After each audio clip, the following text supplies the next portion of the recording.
नमो विष्णुपादाय कृष्णपृष्ठाय भूतले ते भक्तिवेदान्तस्वामिने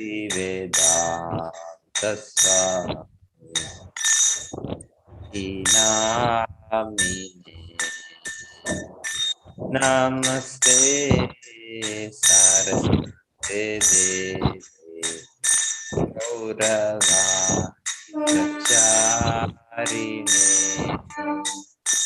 निर्विशेष शून्यवादी वासचारिणे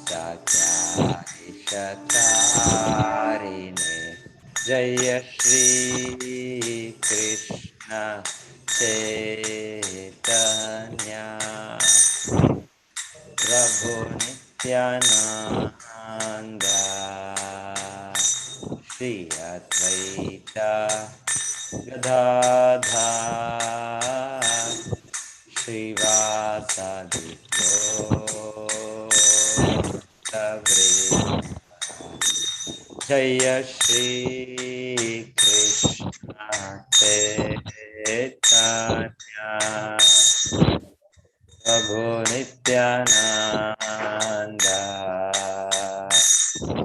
अद्वैत गदाधर श्रीवासादि गौरभक्तवृन्द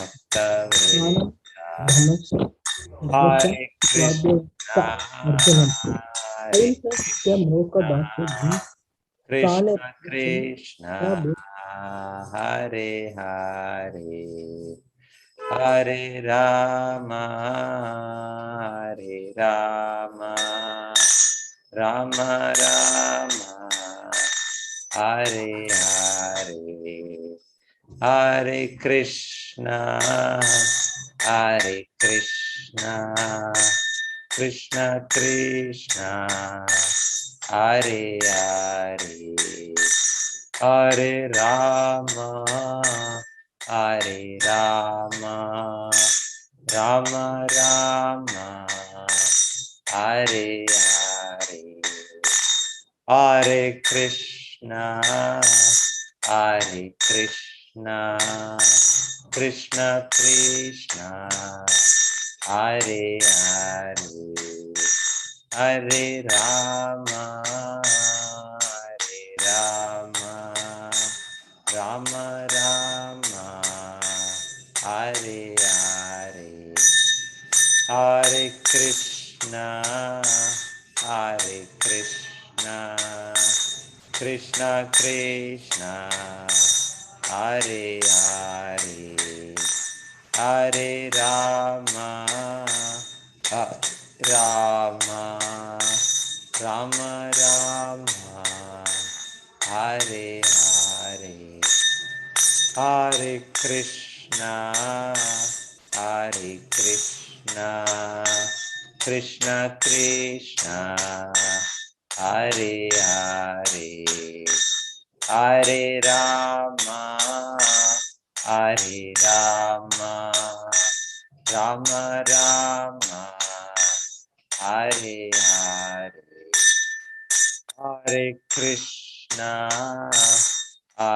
कृष्णा कृष्ण कृष्ण हरे हरे हरे राम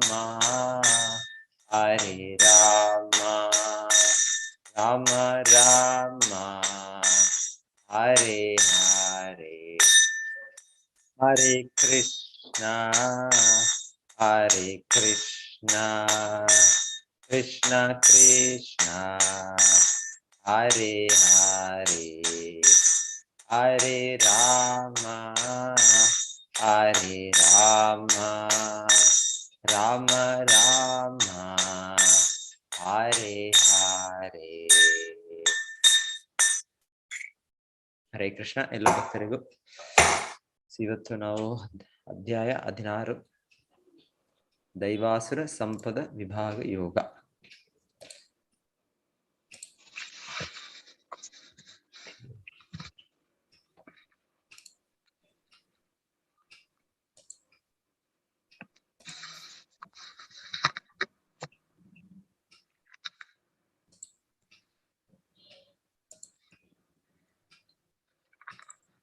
ಎಲ್ಲರೂ ಕಾಣಿಸ್ಕೊಳುತ್ತೆ ಅನ್ಕೊಳ್ತೀನಿ.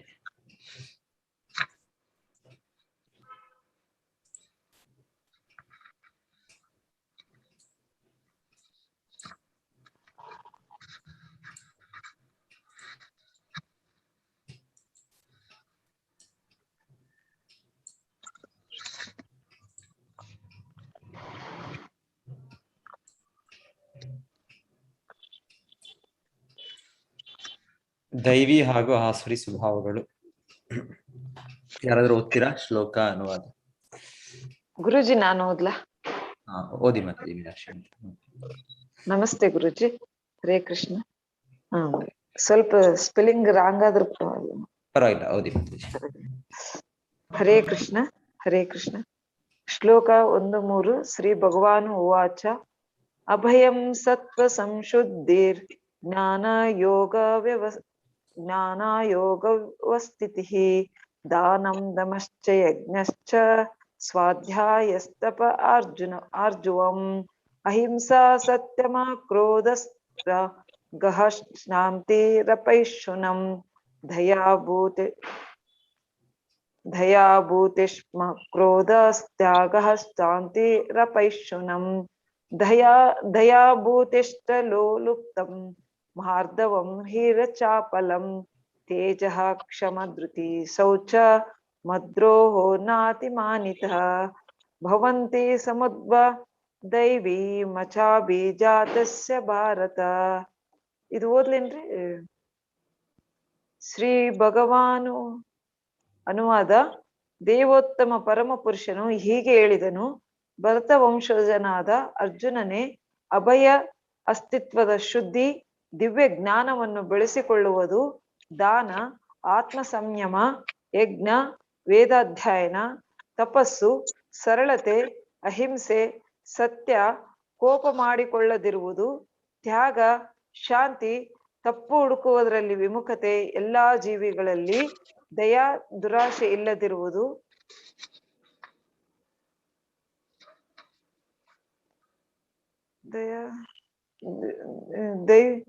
ಮೃದು ಸ್ವಭಾವ, ನಮ್ರತೆ, ದೃಢ ಸಂಕಲ್ಪ, ಕ್ಷಮೆ, ಸ್ಥೈರ್ಯ, ಶುಚಿತ್ವ ಮತ್ತು ಅಸೂಯೆಯಿಂದಲೂ ಗೌರವಕ್ಕಾಗಿ ಆಸೆ ಪಡುವುದರಿಂದಲೂ ಮುಕ್ತವಾಗಿರುವುದು.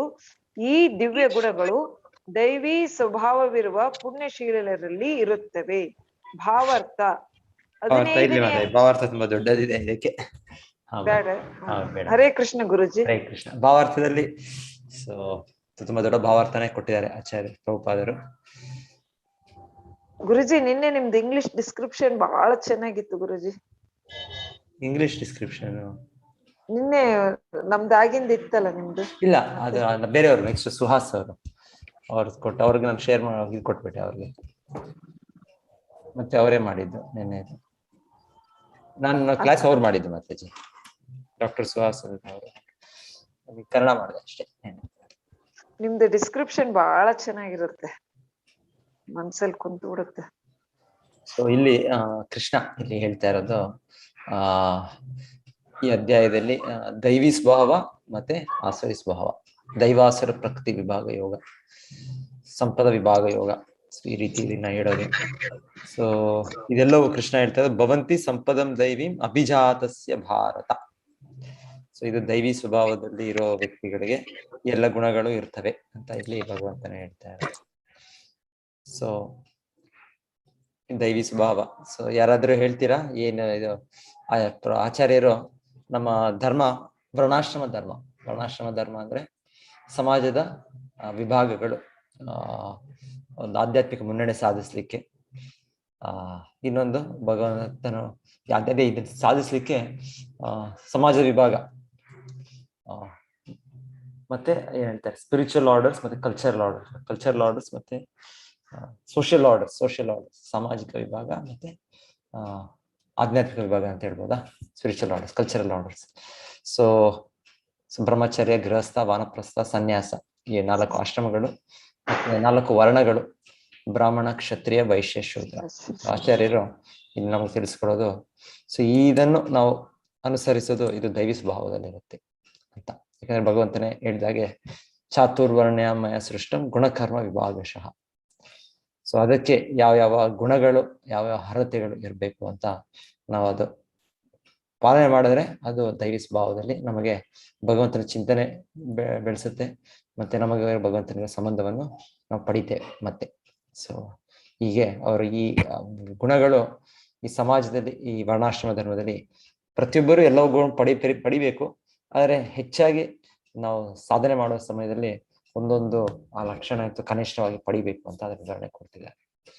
ಸೊ ಇಲ್ಲಿ ಆಚಾರ್ಯರು ಇಲ್ಲಿ ಕೆಲವು ಗುಣಗಳು ವಿಶೇಷವಾಗಿ ಬ್ರಹ್ಮಚಾರಿಗಳಿಗೆ ಬೇಕಾಗುತ್ತೆ, ಕೆಲವು ಗೃಹಸ್ಥರಿಗೆ ಬೇಕಾಗುತ್ತೆ, ಕೆಲವು ವನಪ್ರಸ್ಥರಿಗೆ ಬೇಕಾಗುತ್ತೆ, ಕೆಲವು ಸನ್ಯಾಸರಿಗೆ ಬೇಕಾಗುತ್ತೆ ಅಂತ ಹೇಳ್ತಾ ಇದ್ದಾರೆ. ಹಾಗೆ ಬ್ರಾಹ್ಮಣರಿಗೆ, ಕ್ಷತ್ರಿಯರಿಗೆ, ವೈಶ್ಯರಿಗೆ, ಶೂದ್ರ. ಸೊ 18ನೇ ಅಧ್ಯಾಯದಲ್ಲಿ ಕೂಡ ಭಗವಂತನು ಬ್ರಾಹ್ಮಣ ಅವರ ಗುಣಗಳು ಹೇಳ್ತಾರೆ, ಕ್ಷತ್ರಿಯರ ಗುಣಗಳು ಹೇಳ್ತಾರೆ, ವೈಶ್ಯ ಗುಣ, ಶೂದ್ರ ಗುಣಗಳು ಅಂತ ಹೇಳ್ತಾರೆ. ಸೊ ಇಲ್ಲಿ ಮೊದಲಿಗೆ ಇಲ್ಲಿ ಅಭಯಂ, ಸತ್ವ ಸಂಶುದ್ಧಿ, ಜ್ಞಾನ, ಯೋಗ, ವ್ಯವಸ್ಥಿತಿ ಅಂತ ಇಲ್ಲೇನಿದೆ 3 ಗುಣಗಳು, ಇದು ವಿಶೇಷವಾಗಿ ಒಬ್ಬ ಸನ್ಯಾಸಿಯ ಲಕ್ಷಣ ಅಂತ ಆಚಾರ್ಯರು ಹೇಳೋದು. ಸೊ ಪ್ರತಿಯೊಬ್ಬರು ಇದನ್ನ ಪಡಿಬೇಕು. ನಾವು ಬದ್ಧ ಜೀವನದಲ್ಲಿ ನಾವು ಭಯಸ್ಥಿತಿಯಲ್ಲೇ ಇರ್ತೇವೆ ನಾವು, ಆದ್ರೂ ಕೂಡ ಅಭಯಂ ಅನ್ನೋದು ನಾವು ಭಗವಂತನ ಆಶ್ರಯ ಪಡೆದಾಗ ಅದು ಸಾಧ್ಯ ಆಗುತ್ತೆ. ಅದು ವಿಶೇಷವಾಗಿ ಒಬ್ಬ ವ್ಯಕ್ತಿ ಸನ್ಯಾಸತ್ವದಲ್ಲಂದ್ರೆ ಯಾರ ಮೇಲೂ ಕೂಡ ಅವಲಂಬನೆ ಇಲ್ಲ, ಅವರು ಸ್ವತಂತ್ರವಾಗಿ ಕೇವಲ ಭಗವಂತನ ಮೇಲೆ ಅವರು ಭಾರವಿಟ್ಟು, ಅವರು ಹಿಂದೆ ಕಾಲದಲ್ಲಂದ್ರೆ ಸನ್ಯಾಸಿಗಳಂದ್ರೆ ಅವರು ಒಂದು ಸ್ಥಳದಲ್ಲೂ ಕೂಡ ಇರ್ತಾ ಇರಲಿಲ್ಲ, ಅವರು ಕಂಟಿನ್ಯೂಸ್ ಆಗಿ ಒಂದು ಸ್ಥಳದಿಂದ ಇನ್ನೊಂದು ಸ್ಥಳಕ್ಕೆ ಅವರು ಹೋಗ್ತಾ ಇದ್ರು.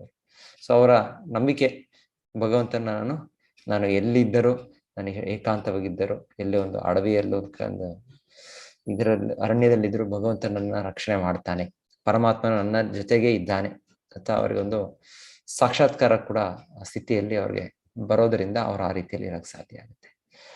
ಸೊ ಇಲ್ಲಾಂದ್ರೆ ನಮಗೆ ಭಯ ಅನ್ನೋದು ಎಲ್ಲರಿಗೂ ಇರೋದೇ ಭಯ. ಸೊ ಅಭಯಂ, ಸತ್ವ ಸಂಶುದ್ಧಿ ಅಂದ್ರೆ ತುಂಬಾ ನಿಯಮಗಳು ಪಾಲನೆ ಮಾಡೋದು. ನಿಯಮಗಳಿದೆ, ಅದರಲ್ಲಿ ಸನ್ಯಾಸಿಗೆ ತುಂಬಾ ನಿಯಮಗಳಿದೆ. ಸೊ ಅವರ ಅಸ್ತಿತ್ವವನ್ನು ಪೂರ್ತಿ ಮಾಡ್ಕೊಳ್ಳಿಕ್ಕೆ ತುಂಬಾ ಶಿಸ್ತಿನಿಂದ ಅವರು ಪಾಲನೆ ಮಾಡ್ತಾರೆ. ಸೊ ವಿಶೇಷವಾಗಿ ಆಚಾರ್ಯರು ನಮಗೆ ಇಲ್ಲಿ ಹೇಳೋದು, ಸನ್ಯಾಸಿಗೆ ಒಂದು ಹೆಂಗಸರ, ಸ್ತ್ರೀಯರ ಸಂಪರ್ಕ, ಸೊ ಅದು ಸಂಪೂರ್ಣವಾಗಿ ನಿಷಿದ್ಧವಾದದ್ದು. ಸೊ ಆ ರೀತಿಯಲ್ಲಿ ಸತ್ವ ಸಂಶುದ್ಧಿ, ಅವರು ಮನಸ್ಸು, ಇಂದ್ರಿಯಗಳನ್ನ ಸಂಪೂರ್ಣವಾಗಿ ನಿಗ್ರಹಿಸಿ ಅವ್ರು ಪಾಲನೆ ಮಾಡತಕ್ಕಂಥದ್ದು ಅಂತ. ಸತ್ವ ಸಂಶುದ್ಧಿ ಅನ್ನೋದು ಅವರ ಆಶ್ರಮದಲ್ಲಿ ಸಂಪೂರ್ಣ ಕಟ್ಟುನಿಟ್ಟಾಗಿ ಪಾಲನೆ ಮಾಡಬೇಕು. ಸೊ ಆಚಾರ್ಯರು ಅದಕ್ಕೆ ಒಂದು ಉದಾಹರಣೆ ಕೊಡ್ತಾರೆ. ಉದಾಹರಣೆ ಶ್ರೀ ಚೈತನ್ಯ ಮಹಾಪ್ರಭುಗಳು, ಕೃಷ್ಣನೇ ಶ್ರೀ ಚೈತನ್ಯ ಮಹಾಪ್ರಭು.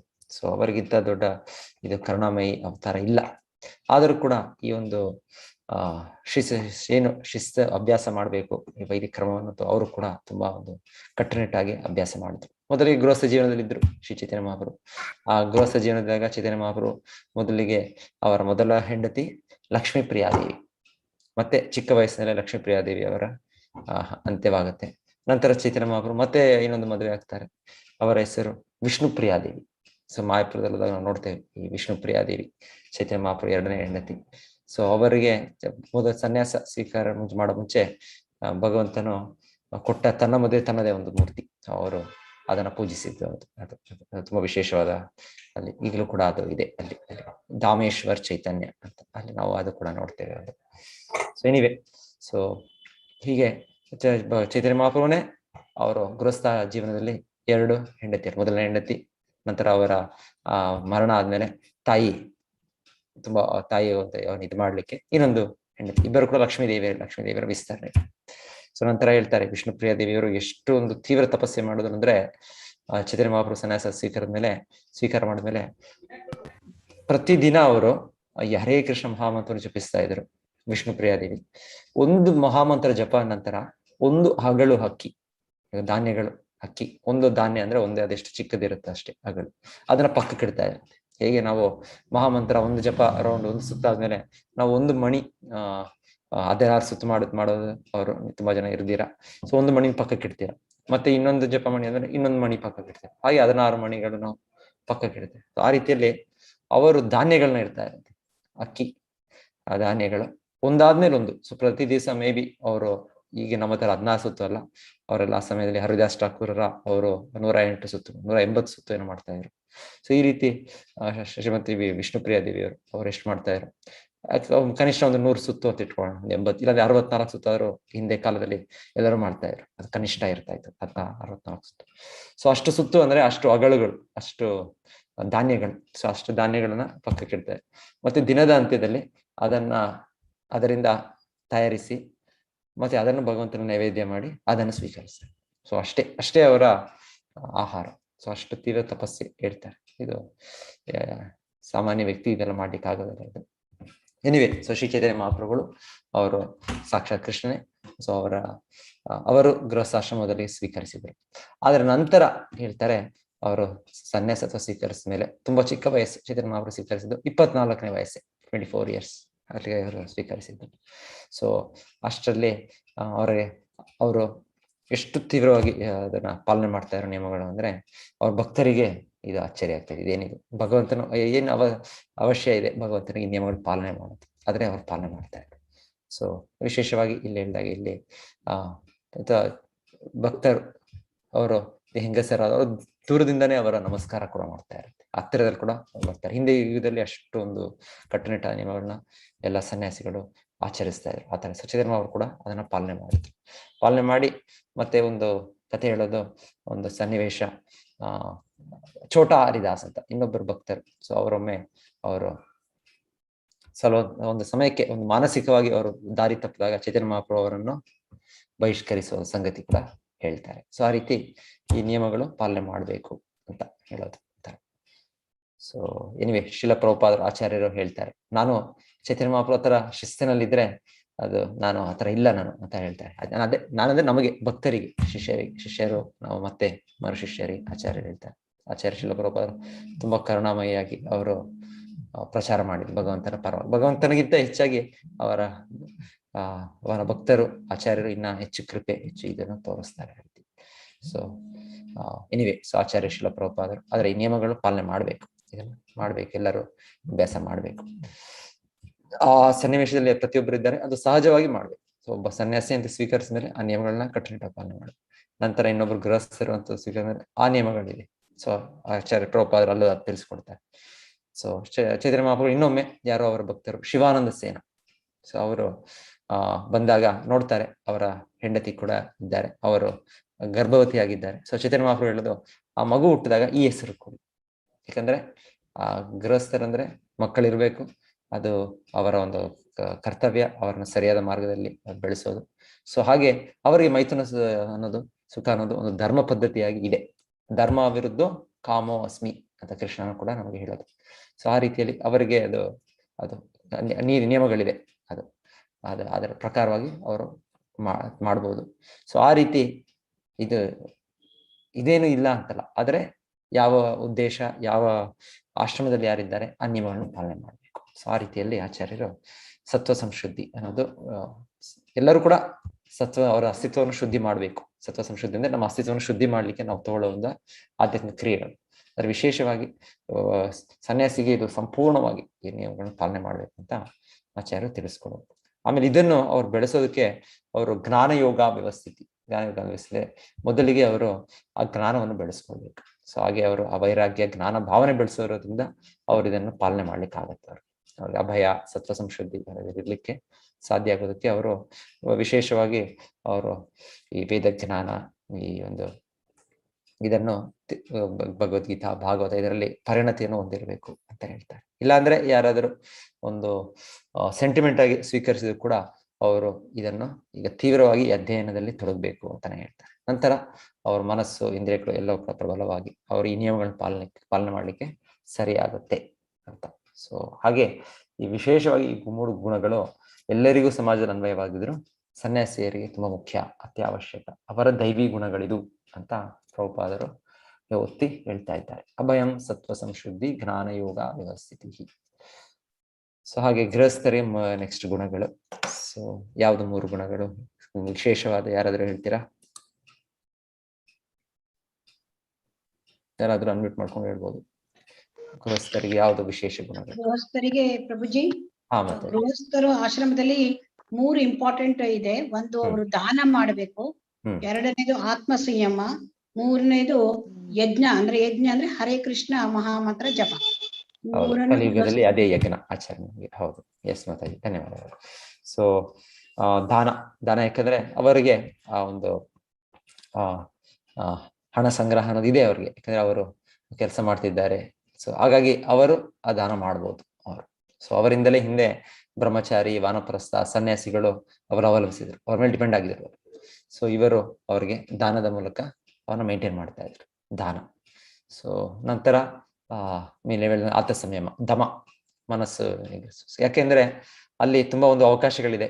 ಧನ ಇದೆ ಅಂದ್ರೆ, ಹಣ ಇದೆ ಅಂದ್ರೆ ಆಟೋಮ್ಯಾಟಿಕಲಿ ಇಂದ್ರಿಯ ಸುಖಕ್ಕೆ ಬೇಕಾದ ವಸ್ತುಗಳನ್ನ ಪಡಿಬಹುದು. ಆದರೆ ಇಲ್ಲಿ ಹೇಳ್ತಾ ಇದ್ದಾರೆ, ಆದ್ರೂ ಕೂಡ ಅವರು ಕೂಡ ಕಡಿಮೆ ಮಾಡ್ಬೇಕು. ಎಷ್ಟು ಜೀವನ ಅವಶ್ಯಕತೆಗಳಿಗೆ ಬೇಕು ಅಷ್ಟು ಅವರು ಮಾಡ್ಬೇಕು ಅವರು. ಸೊ ಅಷ್ಟನ್ನು ಮಾತ್ರ ಸ್ವೀಕರಿಸ್ಬೇಕು. ಸೊ ಹಾಗೆ ಆ ರೀತಿಯಲ್ಲಿ ಅವರು ಕೂಡ ಇಂದ್ರಿಯ ಸುಖವನ್ನು ತ್ಯಜಿಸಿ ಇದರ ಅಭ್ಯಾಸ ಮಾಡಬೇಕು ಅನ್ನೋದಕ್ಕೆ ಒತ್ತಿಟ್ಟು ಇಲ್ಲಿ ದಮ ಅಂತ ಅವರ ಒಂದು ದೈವಿ ಗುಣ. ದಾನಂ ದಮ, ಹಾಗೆ ಅದು ಆಶ್ರಮ ಆಗುತ್ತೆ. ಗೃಹಸ್ಥ ಆಶ್ರಮ, ಇಲ್ಲಂದ್ರೆ ಗೃಹಮೇದಿ ಅಂತ ಕರೀತಾರೆ. 2 ಪದಗಳು ವೇದಗಳಲ್ಲಿ ಹೇಳೋದು. ಗೃಹ, ಸೊ ಇಬ್ಬರು ಕೂಡ ಗೃಹದಲ್ಲಿದ್ದಾರೆ. ಆದ್ರೆ ಯಾರು ಆ ನಿಯಮಗಳನ್ನ ಪಾಲನೆ ಮಾಡ್ತಾರೆ, ವೈದಿಕ ನಿಯಮ, ಅವರು ಗೃಹಸ್ಥ ಆಶ್ರಮ ಆಗಿರುತ್ತದೆ. ಇಲ್ಲ ಅಂದ್ರೆ ಅದು ಗೃಹಮೇದಿ ಅಂತ ಕರೆಯೋದಿದೆ ಅದಕ್ಕೆ. ಸೊ ಇದೆ ದಾನ, ದಮ, ಯಜ್ಞ. ಸೊ ಯಜ್ಞಾಚರಣೆ, ಹಿಂದೆ ಯಜ್ಞಾಚರಣೆ ನಡೀತಾ ಇತ್ತು. ಯಾಕಂದ್ರೆ ಅದು ಯಜ್ಞಗಳಿಗೆ ಧಾನ್ಯ, ತುಪ್ಪ ಅದೆಲ್ಲ ಬೇಕು. ಸೊ ಎಷ್ಟೊಂದು ಖರ್ಚು ಇದೆ, ಒಂದು ವೆಚ್ಚ ಇದೆ. ಸೊ ಆದ್ರೆ ಕಲಿಯುಗಕ್ಕೆ ಆ ರೀತಿಯ ಇದು ಯಾವುದು ಬೇಕಾಗಿಲ್ಲ. ನಾವು ಕೇವಲ ಭಗವಂತ ನಾಮ ಜಪ, ನಾಮ ಸಂಕೀರ್ತನೆ, ಈ ಯಜ್ಞ ಇದೇ ನಾವು ಮಾಡ್ಬೇಕಾದದ್ದು ಅಂತ. ದಾನಂ ದಮಶ್ಚ ಯಜ್ಞಶ್ಚ. ಸೊ ಇನ್ನೊಂದು ಕಡೆ ಕೂಡ ನಾವು ಕೇಳೋದು ಜ್ಞಾನದ ಅಂಶಗಳು ಅಂತ ಕೇಳೋದ್ರಲ್ಲಿ ಅಲ್ಲಿ ಕೂಡ ಹೇಳಿದ್ದು, ಗೃಹಸ್ಥರಾದವರು ಎಲ್ಲರೂ ಕೂಡ ಮನೆಯಲ್ಲೇ ಅವರು ಭಗವಂತನ ನಾಮ ಸಂಕೀರ್ತನೆ ಮಾಡ್ಬೋದು. ಎಲ್ಲರೂ ಸೇರಿ ಮನೆಯವರ ಮಕ್ಕಳು, ತಂದೆ ತಾಯಿ ಎಲ್ಲರೂ ಸೇರಿ. ಸೊ ಹಾಗೆಯೇ ಎಲ್ಲರೂ ಸೇರಿ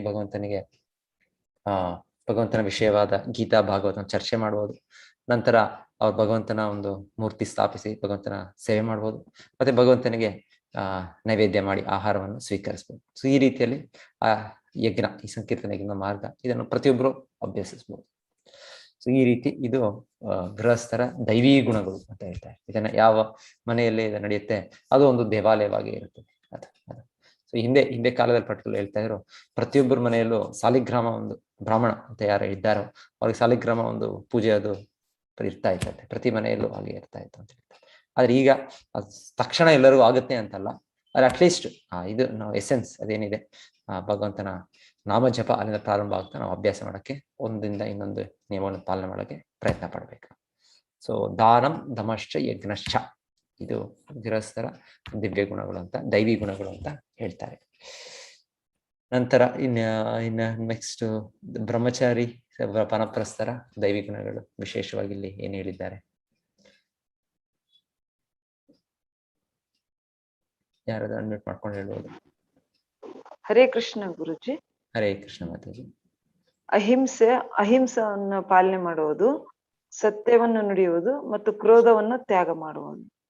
ಅಲ್ಲ ಇದೆಲ್ಲ ದೈವಿ ಗುಣಗಳೇ. ವಿಶೇಷವಾಗಿ ಬ್ರಹ್ಮಚಾರಿಗಳಂದ್ರೆ ವಿದ್ಯಾರ್ಥಿಗಳು.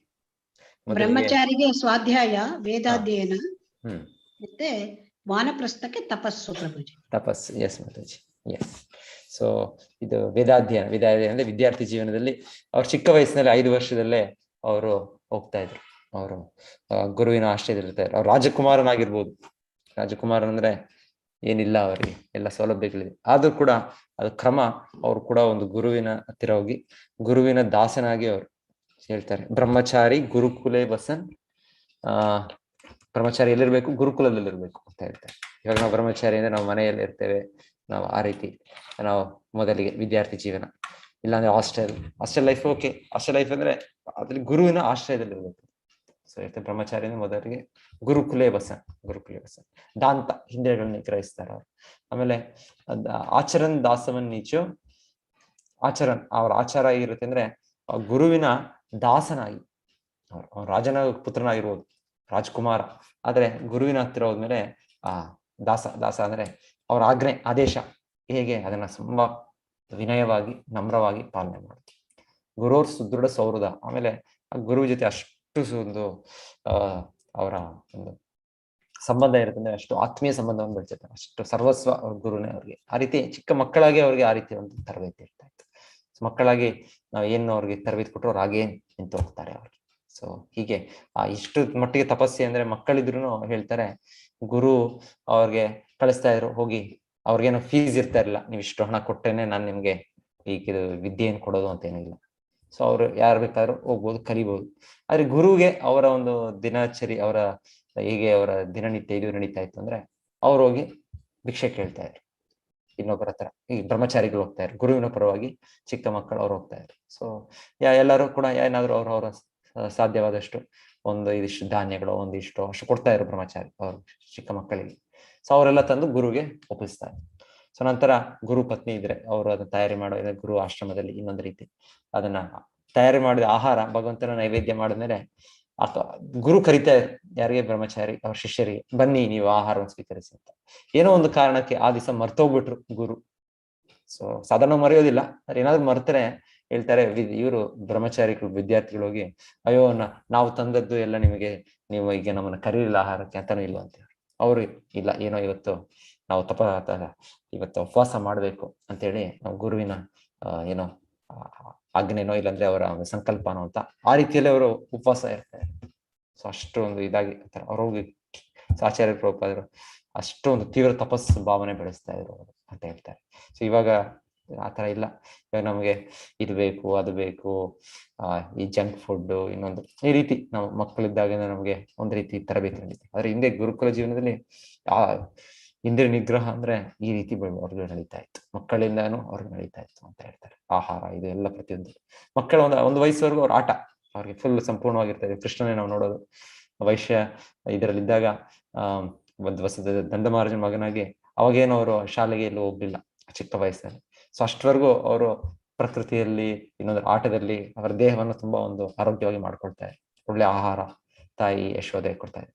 ಆಮೇಲೆ ಅವರು ಬ್ರಹ್ಮಚಾರ್ಯ ಗುರುಕುಲಕ್ಕೆ ಹೋದಾಗ ಅಲ್ಲಿ ತುಂಬಾ ನಿಯಮಗಳು ಇರ್ತಾ ಇತ್ತು. ಸೊ ಆ ರೀತಿ ಮೊದಲಿಗೆ ದೇಹದ ಬೆಳವಣಿಗೆ ನಡೀತಾ ಇತ್ತು, ನಂತರ ಅವ್ರ ಮಾನಸಿಕ ಅವರು ಇದು ಆಧ್ಯಾತ್ಮಿಕ ಒಂದು ಬೆಳವಣಿಗೆ ತುಂಬಾ ಇದಾಗಿ ನಡೀತಾ ಇತ್ತು ಹಿಂದೆ. ಸೊ ಇದು ಬ್ರಹ್ಮಚಾರ್ಯ ಜೀವನ ಹಾಗೆ. ಸ್ವಾಧ್ಯಾಯ ತಪ ಕೂಡ ಅವ್ರು ಕೂಡ ತಪಸ್ಸು ಮಾಡ್ತಾ ಇದ್ರು ಅವರು. ಅಂದ್ರೆ ಹೆಚ್ಚು ತಪಸ್ಸು ಅನ್ನೋದು ಇದು ವನಪ್ರಸ್ಥ ಜೀವನ ಅಂದ್ರೆ ಗೃಹಸ್ಥ ಜೀವನದ ನಂತರ ಅವರು ತೀವ್ರ ತಪಸ್ಸಿ. ಸೊ ಇದು ವೈದಿಕ ಧರ್ಮ. ಇದು 50 ವರ್ಷ ಅಂತ, ಸೊ 100 ವರ್ಷ ಯಾರಾದ್ರೂ ಜೀವಾವಧಿ ಇದ್ರೆ ಅದರಲ್ಲಿ 25 ಬ್ರಹ್ಮಚರ್ಯ, 25 ಗೃಹಸ್ಥ, 25 ವನಪ್ರಸ್ಥ, 25 ಸನ್ಯಾಸ. ಸೊ ವನಪ್ರಸ್ಥದಲ್ಲಿ ಹೆಂಡತಿ ಗಂಡ ಇಬ್ರು ಸೇರಿ ಹೋಗ್ತಾ ಇದ್ರು, ಎಲ್ಲ ತೀರ್ಥಯಾತ್ರೆ ಮಾಡ್ತಾ ಇದ್ರು. ಸೊ ಆಗ ಅವರು ಪ್ರಯತ್ನ ಮಾಡ್ತಾ ಇದ್ರು ಮತ್ತೆ ತಪಸ್ಸೆ ಜೀವನಗೆ. ಬ್ರಹ್ಮಚರ್ಯದಲ್ಲಿ ತಪಸ್ಸೆ ಜೀವನ ಇದೆ, ಹಾಗೆ ಅವ್ರು ಇನ್ನ ಹೆಚ್ಚು ತಪಸ್ಸಿ. ಇನ್ನು ಜೀವನ ಸ್ವಲ್ಪ ವರ್ಷಗಳೇ ಇವೆ, ಸೊ ಅಷ್ಟರಲ್ಲಿ ನಾನು ಪರಿಪೂರ್ಣತೆ ಪಡಿಬೇಕು ಸೊ ಅಂತ ಅವರು ತೀವ್ರ ತಪಸ್ಸಿ. ಸೊ ಆಗ ಸಹಾಯಕಿಯಾಗಿ ಹೆಂಡತಿ ಇರ್ತಾ ಇದ್ರು, ಆದ್ರೆ ಮೈಥುನ ಜೀವನ ಇಲ್ಲ ಆಗ. ಸೊ ಸಂಪೂರ್ಣ ಅವರು ಕೇವಲ ಆಧ್ಯಾತ್ಮಿಕ ಮುನ್ನಡೆ ಸಾಧಿಸೋದಕ್ಕೆ. ನಂತರ ಅವರ ಎಲ್ಲ ಮನಸ್ಸು ಇಂದ್ರಿಯಗಳು ಮತ್ತೆ ಅವರೆಲ್ಲ ಅಭ್ಯಾಸದಲ್ಲಿ ಒಂದು ಸ್ಥಿರವಾದ್ಮೇಲೆ ಅವರ ಹೆಂಡತಿಯನ್ನು ಮನೆಗೆ ಬಂದು ಬಿಟ್ಟು ಲಾಸ್ಟ್ ಟೈಮ್ ಅವ್ರ ಕುಟುಂಬವನ್ನು ನೋಡಿ ಮತ್ತೆ ಅವ್ರು ಹೋಗ್ಬಿಡ್ತಾ ಇದ್ರು ಅಂತ ಹೇಳ್ತಾರೆ. ಸೊ ಧೀರನಾಗೋ ನರೋತ್ತಮನಾಗೋ ಅವರ ನೆಕ್ಸ್ಟ್ ಜೀವನ ನಡೀತಾ ಇತ್ತು. ಸೊ ಈ ರೀತಿ ವೈದಿಕ ಕಾಲದಲ್ಲಿ ಪ್ರತಿಯೊಬ್ಬರು ಅಷ್ಟು ಆಧ್ಯಾತ್ಮಿಕ ಜೀವನ ಮುನ್ನಡೆ ನಮ್ಮ ಗುರಿ ಅಂತ ಅವರು ತಿಳಿದಿತ್ತು ಅವ್ರು. ಹಾಗಾಗಿ ಅದು ದೈವಿ ಒಂದು ಸಮಾಜ ಹಿಂದೆ ಕಾಲದಲ್ಲಿ. ದಾನಂ ದಮಶ್ಚೈಕ್ನಶ್ಚ ಸ್ವಾಧ್ಯಾಯ ತಪಾರ್ಜನ. ಎಸ್, ಮತ್ತೆ ಆ ಮಾತಾಜಿಯವರ ಅಹಿಂಸಾ ಸತ್ಯಂ ಅಕ್ರೋಧ ಇದೆಲ್ಲವೂ ಕೂಡ ಇದು ನೆಕ್ಸ್ಟ್, ಇದೆಲ್ಲ ದೈವಿ ಗುಣಗಳು ಅಭ್ಯಾಸ ಮಾಡ್ಬೇಕಾದ ನಾವು. ಸೊ ಅಹಿಂಸೆ ಅಂದ್ರೆ ಇನ್ನೊಂದು ಜೀವಿಗೆ ನಾವು ಹಿಂಸೆ ಕೊಡಬಾರ್ದು ಅಂತ ಕೇವಲ ಒಂದು ದೇಹದ ಮೂಲಕ ಅಲ್ಲ, ಮುಖ್ಯವಾಗಿ ಆಚಾರ್ಯರು ನಮಗೆ ತಿಳಿಸ್ಕೊಡೋದಂದ್ರೆ ಪ್ರತಿಯೊಬ್ಬರು ಆಧ್ಯಾತ್ಮಿಕ ಮುನ್ನಡೆ ಸಾಧಿಸ್ಬೇಕು ಮಾನವ ಜನ್ಮದಲ್ಲಿ. ಆ ಮಾನವ ಜನ್ಮದಲ್ಲಿ ಆಧ್ಯಾತ್ಮಿಕ ಮುನ್ನಡೆ ಸಾಧಿಸೋದಕ್ಕೆ ಅದು ಅಡ್ಡ ಬಂದ್ರೆ ಅದು ನಾವು ಹಿಂಸೆ ಮಾಡಿದ ಹಾಗೆ. ಸೊ ಪ್ರತಿಯೊಬ್ಬರಿಗೂ ಅದು ಪ್ರತಿಯೊಬ್ಬರು ಅಂದ್ರೆ ಒಂದು ಕುಟುಂಬದಲ್ಲಿ ತಂದೆ ತಾಯಿಯವರ ಕರ್ತವ್ಯ ಅವ್ರ ಮಕ್ಕಳು ಆಧ್ಯಾತ್ಮಿಕ ಮುನ್ನಡೆ ಸಾಧಿಸ್ತಿದ್ದಾರಾ ಅಂತ ನೋಡ್ಲಿಕ್ಕೆ. ಅದೇ ರೀತಿಯಲ್ಲಿ ಒಬ್ಬ ಶಿಕ್ಷಕರು ಅವರ ವಿದ್ಯಾರ್ಥಿಗಳು ಸಾಧಿಸ್ತಿದ್ದಾರ ಇಲ್ಲಾಂದ್ರೆ ಒಂದು ಸಮಾಜದಲ್ಲಿ ಒಂದು ಸಮಾಜದ ಮುಖಂಡ, ರಾಜ್ಯದಲ್ಲಿ ರಾಜಕೀಯ ನಾಯಕ, ಸೊ ಇವರೆಲ್ಲರ ಒಂದು ಹೊಣೆಗಾರ ಯಾರು ಲೀಡರ್ ಅಂತ ಅವ್ರು ಪೊಸಿಷನ್ ಇದ್ದಾರೆ, ಒಂದು ಕುಟುಂಬದಲ್ಲಾಗ್ಬೋದು, ಒಂದು ಸಮಾಜದಲ್ಲಾಗ್ಬೋದು, ಒಂದು ದೇಶದಲ್ಲಾಗ್ಬೋದು, ಅವರೆಲ್ಲರ ಕರ್ತವ್ಯ ಏನು ಅಂದ್ರೆ ಅವರ ಕೆಳಗಿರುವ ಇವರು ವ್ಯಕ್ತಿಗಳು ಅವರು ಆಧ್ಯಾತ್ಮಿಕ ಮುನ್ನಡೆ ಸಾಧಿಸ್ತಿದ್ದಾರಾ ಇಲ್ವಾ ಅಂತ. ನಿಮ್ಮ ಮೊದಲ ಕರ್ತವ್ಯ ಮಾನವ ಜನ್ಮದಲ್ಲಿ ಪ್ರತಿಯೊಬ್ಬರು ಇದನ್ನು ಸಾಧಿಸ್ಬೇಕು. ನಮಗೂ ಭಗವಂತನಿಗಿರೋ ಸಂಬಂಧ ಬೆಳಿಬೇಕು. ಇಲ್ಲ ಅಂದ್ರೆ ಅವರು ಹಿಂಸೆ ಮಾಡ್ತಾ ಇದ್ದಾರೆ ಅಂತ ಅರ್ಥ. ಸೊ ಅಹಿಂಸಾ ಅನ್ನೋದನ್ನ ಆ ರೀತಿಯಲ್ಲಿ ಆಧ್ಯಾತ್ಮಿಕ ನಿಲುವಿನಲ್ಲಿ ಅರ್ಥ ಕೊಡ್ತಾ ಇದ್ದಾರೆ. ಸತ್ಯಂ ಅಕ್ರೋಧ ತ್ಯಾಗ ಶಾಂತಿ. ಸತ್ಯಂ ಸತ್ಯ ಅಂದ್ರೆ ಸತ್ಯವನ್ನು ಹೇಳೋದು. ಸತ್ಯ ಅನ್ನೋದು ದೈವಿ ಗುಣ. ಬ್ರಾಹ್ಮಣನಿಗೆ ಹಿಂದೆ ಕಾಲದಲ್ಲಿ ಸತ್ಯನೇ ಶುರು ಆಗ್ತದೆ. ಒಂದೊಂದು ಕಡೆ ವಿವರಣೆ ಸತ್ಯ ಮೊದಲ ಗುಣ ಅಂತ. ಸ್ವಾಚಾರ್ಯ ಭಾಷ್ಯದಲ್ಲಿ ಇವರಿಗೆ ಹೇಳ್ತಾರೆ, ವಿಶೇಷವಾಗಿ ಅವ್ರಿಗೆ ಯಾರಿಗೆ ವೈಶ್ಯರಿಗೆ ಹೇಳ್ತಾರೆ. ಯಾಕಂದ್ರೆ ಒಂದು ಬಿಸ್ನೆಸ್ ಅಲ್ಲಿರುವಾಗ ಡೆಫಿನೆಟ್ಲಿ ನಾವು ಬಿಸ್ನೆಸ್ ಅಲ್ಲಿ ಒಂದು ಸುಳ್ಳುಗಳು ಹೇಳ್ಬೇಕಾಗುತ್ತೆ. ಸೊ ಬಿಸ್ನೆಸ್ ಅಲ್ಲಿ ಸುಳ್ಳು ಹೇಳದೆ ಅದು ನಡ್ಸಕ್ಕಾಗಲ್ಲ ಬಿಸ್ನೆಸ್. ಆದ್ರೆ ಅದಕ್ಕೂ ಒಂದು ಮಿತಿ ಇರುತ್ತೆ, ಅದಕ್ಕೊಂದು ಲಿಮಿಟ್ ಇರುತ್ತೆ ಆ ಸುಳ್ಳು ಹೇಳೋದಕ್ಕೆ. ಆ ರೀತಿಯಲ್ಲಿ ಸ್ವಲ್ಪ ಬ್ಲ್ಯಾಕ್ ಮಾರ್ಕೆಟ್ ಇದೆಲ್ಲ ಹೆಚ್ಚು ಮಾಡಬಾರ್ದು, ಆದ್ರೆ ಕಪ್ಪು ಇದು ಅಂತ ಆ ರೀತಿ ಸತ್ಯಂ ಅಂತ ಹೇಳೋದು ಇದೆ. ಸತ್ಯಂ ಅಕ್ರೋಧ ತ್ಯಾಗ ಶಾಂತಿ ಅಪೈಷುಣಂ ಅಂದ್ರೆ ತಪ್ಪು ನೋಡದೇ ಇರೋದು. ಸೊ ಸಹಜವಾಗಿ ನಾವು ತಪ್ಪುಗಳು ನೋಡ್ತೇವೆ. ಸೊ ಹೇಳ್ತಾರೆ, ಆದ್ರೆ ನಮಗೆ ಏನ್ ನಮ್ಮ ಬಿಸ್ನೆಸ್ ನಾವು ಯಾರದು ತಪ್ಪು ನೋಡ್ತಾರೆ ಅಂದ್ರೆ ಗುರುವಿಗೆ ಅದು ಇದೆ, ಒಂದು ಹಕ್ಕಿದೆ ಶಿಷ್ಯ ತಪ್ಪು ನೋಡ್ಲಿಕ್ಕೆ. ಟೀಚರ್ ಶಿಕ್ಷಕರಿಗೆ ಒಬ್ಬ ವಿದ್ಯಾರ್ಥಿಯ ಒಂದು ಒಳ್ಳೆದಕ್ಕಾಗಿ ನೋಡೋ ಒಂದು ಇದಿದೆ. ಇಲ್ಲ ತಂದೆ ತಾಯಿಗಳಿಗೆ ಮಕ್ಕಳ ಒಂದು ಇದು ನೋಡ್ಲಿಕ್ಕೆ ಒಳ್ಳೇದಾಗಿದೆ. ಸೊ ಈ ರೀತಿ ಯಾರು ಆ ಒಂದು ಹೊಣೆಗಾರಿಕೆಯಲ್ಲಿದ್ದಾರೆ ಅವರು ಅದು ತಪ್ಪನ್ನು ನೋಡ್ಬೋದು. ಯಾಕಂದ್ರೆ ಅವರು ಅದನ್ನ ನಿವಾರಣೆಗೋಸ್ಕರ ಅದರ ಒಂದು ಇದಕ್ಕೋಸ್ಕರ ಅವರು ಇರೋದ್ರಿಂದ ಅವ್ರು ಮಾಡ್ಬೋದು. ಆದ್ರೆ ಆತರ ಏನು ಉದ್ದೇಶ ಇಲ್ದಿರೋಗ ಕೇವಲ ಒಂದು ತಪ್ಪನ್ನು ನೋಡೋದು ನಮಗೆ ಅದು ನಮ್ಮ ಕೆಲಸ ಅಲ್ಲ, ಅದು ಇನ್ನೊಬ್ಬರ ತಪ್ಪನ್ನು ನೋಡೋದು. ಸೊ ಆ ರೀತಿಯಲ್ಲಿ ಹೇಳ್ತಾರೆ ಅಪೈಷಣ ಅದು ಗುರು ಇವರು ಯಾರ ಸ್ಥಾನದಲ್ಲಿದ್ದಾರೆ ಅವರು ಅದನ್ನು ನೋಡೋದು ಅಂತ ಕೂಡ ಹೇಳೋದಿದೆ. ಯಾರ ಹೊಣೆಗಾರಿಕೆ ತಗೊಂಡಿದ್ದಾರೆ ನಮ್ಮ ಒಂದು ಇದನ್ನು ಅವರು ನೋಡ್ಬೋದು, ನಮ್ಮ ತಪ್ಪ. ಇಲ್ಲಾಂದ್ರೆ ಬೇರೆಯವರು ನೋಡೋ ಅಗತ್ಯನೇ ಇಲ್ಲ ಅಂತ ರೀತಿಯಲ್ಲಿ ಕೂಡ ಹೇಳ್ತಾರೆ. ದಯಾಭೂತೇಶು ಅಲೋಲುಪ್ವಂ ಮಾರ್ಧವಂ ವೀರ್ ಅಚಾಪಲಂ. ದಯಾ ಎಲ್ಲ ಜೀವಿಗಳ ದಯೆ. ಮತ್ತೆ ಅಚಾಪಲಂ ಅಲೋಲುಪ್ತಂ ಲೋಭವಿಲ್ಲದಿರುವಿಕೆ, ಮಾರ್ಧವಂ ಸಭ್ಯತೆ, ಸೌಜನ್ಯ, ಅಚಾಪಲಂ ದೃಢತೆ, ತೇಜಸ್ಸು, ಕ್ಷಮೆ. ಸೊ ತೇಜಸ್ಸು ಎಲ್ಲ ಇದು ಕ್ಷತ್ರಿಯರಿಗೆ, ಕ್ಷಮೆ, ಧೃತಿ, ಸ್ಥೈರ್ಯ, ಶೌಚಂ ಶುಚಿತ್ವ, ಅದ್ರೋಹ ಅಸೂಯೆ ಇಲ್ಲದಿರುವಿಕೆ, ಅತಿಮಾನಿತ ಗೌರವ ನಿರೀಕ್ಷೆ ಇಲ್ಲದಿರುವಿಕೆ, ಭವಂತಿ ಇರುತ್ತವೆ, ಸಂಭವಂ ಗುಣಗಳನ್ನು, ದೈವೀಂ ದಿವ್ಯ ಸ್ವಭಾವದ ಅಭಿಜಾತಸ್ಯ ತಳೆದು ಹುಟ್ಟಿದವನೇ ಭಾರತ ಭರ್ತಪುತ್ರನೇ. ಹರೇ ಕೃಷ್ಣ. ಓಕೆ,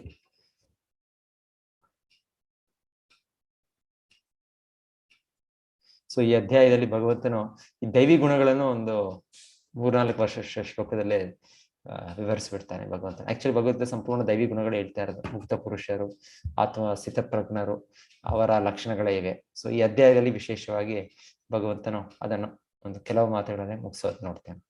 ಅದ್ರ ನಂತರ ಹೆಚ್ಚಾಗಿ ಈ ಅಸುರ ಗುಣಗಳದೇ ವಿವರಣೆ. ಮತ್ತೆ ಅರ್ಜುನನಿಗೆ ಕೃಷ್ಣ ಹೇಳೋದು, ನೀನು ದೈವಿ ಗುಣಗಳಿಂದ ಹುಟ್ಟಿದ್ಯಾ, ನೀನು ಇದರ ಬಗ್ಗೆ ಶೋಕಿಸೋದ ಅಗತ್ಯ ಇಲ್ಲ ಅಸುರಿ ಸ್ವಭಾವದ ಬಗ್ಗೆ. ಯಾಕಂದ್ರೆ ನೀನು ಯುದ್ಧ ಮಾಡ್ಬೇಕಾ ಮಾಡಬಾರ್ದಾ, ಇದರ ಒಳ್ಳೆಯದು ಇದರ ಕೆಟ್ಟದ್ದೇನು, ಅದ್ ಪರಿಣಾಮವೇನು ಅಂತ ನೀನು ನೋಡ್ತಾ ಇದ್ಯಾ. ಸೊ ನೀನ್ ಆಗ ನೋಡ್ತಾ ಇದ್ಯಾ ಅಂದ್ರೆ ಇದು ದೈವಿ ಗುಣ. ಇದು ಅಸುರಿ ಗುಣ ಅಂದ್ರೆ ಏನು ಇಲ್ಲ, ನನ್ನ ಇಂದ್ರಿಯ ಸುಖಕ್ಕೆ ಇದು ಒಳ್ಳೇದಾಗುತ್ತಾ ಅಷ್ಟೇ, ನನಗೆ ಇದರಿಂದ ಆನಂದ ಸಿಗುತ್ತಾ, ಇನ್ನು ಬೇರೆಯವ್ರಿಗೆ ಏನಾದ್ರೂ ನೋವಾಗ್ಬೋದು, ನನಗೆ ಅದ್ರ ಬಗ್ಗೆ ಚಿಂತೆ ಇಲ್ಲ. ಸೊ ಇದು ಆಸುರ ಗುಣ. ಇದು ಆ ರೀತಿಯಲ್ಲಿ ದುರ್ಯೋಧನದು ಆಸುರ ಗುಣ. ಆದ್ರೆ ಅರ್ಜುನನು ಈ ತರ ಆಸುರ ಗುಣ ಅಲ್ಲ. ಅರ್ಜುನ ತುಂಬಾ ಮುಂದಾಲೋಚನೆ ಮಾಡ್ತಾ ಇರ್ತಾನೆ, ಯಾವ್ದು ಸರಿ, ಯಾವ್ದು ತಪ್ಪು, ಯಾವ್ದು ಮಾಡ್ಬೇಕು, ಯಾವ್ದು ಮಾಡಬಾರ್ದು, ಯಾಕೆ ಯುದ್ಧ ಮಾಡ್ಬೇಕು, ಯಾಕೆ ಯುದ್ಧ ಮಾಡಬಾರ್ದು. ಸೊ ಈ ರೀತಿ ಇದು ದೈವಿ ಗುಣದ ಇದು ವಿಶ್ಲೇಷಣೆ ಇದಕ್ಕೆ ಅರ್ಜುನನಿದು. ಆಮೇಲೆ ಇನ್ನೊಂದು ಹೇಳೋದು, ಹಿಂದೆ ಆ ದೈವಿ ಗುಣಗಳಾಗಿ ಪಡಿಲಿಕ್ಕೆ ಒಂದು ಸಂತಾನ ಪಡಿಲಿಕ್ಕೆ ಒಂದು ಗರ್ಭಧಾನ ಸಂಸ್ಕಾರ ಅಂತ ಇರ್ತಾ ಇತ್ತು ಅಂತ ಹೇಳ್ತಾರೆ. ಸೊ ಈ ಗರ್ಭಧಾರಣ ಸಂಸ್ಕಾರ ಅನ್ನೋದು ಇದು ಮಗುವನ್ನು ಹುಟ್ಟಿಸುವ ಮುಂಚೆನೆ ಮಾಡುವ ಒಂದು ಧರ್ಮ ಕಾರ್ಯ. ಇದು ಕಲಿಯುಗದಲ್ಲಿ ಇದು ಯಾರು ಅಭ್ಯಾಸ ಮಾಡ್ತಾ ಇಲ್ಲ, ಆಲ್ಮೋಸ್ಟ್ ಇದು 0 ಆಗಿ ಬಿಟ್ಟಿದೆ ಆಲ್ಮೋಸ್ಟ್. ಹಾಗಾಗಿ ಎಲ್ಲ ನಾವು ಹುಟ್ಟೋ ವ್ಯಕ್ತಿಗಳು ನಾವೊಂದು ಶೂದ್ರ ವರ್ಗಕ್ಕೆ ಸೇರಿದವರು. ಕಲವು ಶೂದ್ರ ಸಂಭವ, ಜನ್ಮನಾ ಜಾಯತೆ ಶೂದ್ರ, ಸಂಸ್ಕಾರಾತ್ ಭವೇದ್ ದ್ವಿಜ, ವೇದಪಾಠಾತ್ ಭವೇದ್ ವಿಪ್ರ, ಬ್ರಹ್ಮನ್ ಜಾನಾತಿಥಿ ಬ್ರಾಹ್ಮಣ. ಸೊ ಈ ರೀತಿಯಲ್ಲಿ ಯಾಕೆ ಆಗಿದೆ ಅಂದ್ರೆ ಇದು ಒಂದು ಗರ್ಭಧಾರಣ ಸಂಸ್ಕಾರದ ಒಂದು ಅಭ್ಯಾಸಗಳು ಇಲ್ಲ ಈಗ ಅಂತ ಹೇಳ್ತಾ ಇದ್ದಾರೆ ಈಗ. ಸೊ ಕಲಿಯುಗದಲ್ಲಿ ಇದೆಲ್ಲ ದೋಷಗಳು ಇದೆಲ್ಲ ಇದೆ. ಕಲೆಯ ದೋಷನಿದೆ ರಾಜನ್, ಅಸ್ತಿ ಏಕೋ ಮಹಾನ್ ಗುಣ, ಕೀರ್ತನಾದೇವ ಕೃಷ್ಣಸ್ಯ ಮುಕ್ತ ಸಂಘ ಪರಂಬ್ರಜೆ. ಸೊ ಹಾಗೆ ಎಷ್ಟೆಷ್ಟು ಒಂದು ಧರ್ಮಾಚರಣೆ ದೋಷಗಳು ಲೋಪಗಳಿದ್ರು ಇದನ್ನ ಮತ್ತೆ ಸರಿಪಡಿಸಲಿಕ್ಕೆ ನೇರ ವಿಧಾನ ಭಗವಂತನ ಹರಿನಾಮ. ಸೊ ಹರಿನಾಮವನ್ನು ಸ್ವೀಕರಿಸಿದರೆ ಎಲ್ಲ ದೋಷಗಳು ಲೋಪಗಳು ಇದು ನಷ್ಟವಾಗುತ್ತೆ. ಇದು ಎಸ್. ನೆಕ್ಸ್ಟ್ ಮಲ್ಲಿಕಾ ಮಾತಾಜಿ ಓದ್ತೀರಾ ಇದು ಶ್ಲೋಕ? ಹರೇ ಕೃಷ್ಣ ಓದ್ತೀನಿ. ಶ್ಲೋಕ 4. ದಂಭೋ ದರ್ಪೋ ಅಭಿಮಾನಶ್ಚ ಕ್ರೋಧಃ ಪಾರುಷ್ಯಮೇವ ಚ ಅಜ್ಞಾನಂ ಚ ಅಭಿಜಾತಸ್ಯ ಪಾರ್ಥ ಸಂಪದಮಾಸುರೀಂ. ಅನುವಾದ: ಪಾರ್ಥನೆ, ಜಂಬ, ದರ್ಪ, ಅಭಿಮಾನ, ಕ್ರೋಧ, ಕ್ರೌರ್ಯ ಮತ್ತು ಅಜ್ಞಾನ ಈ ಗುಣಗಳು ರಾಕ್ಷಸಿ ಸ್ವಭಾವಕ್ಕೆ ಸೇರಿದವು. ಎಸ್.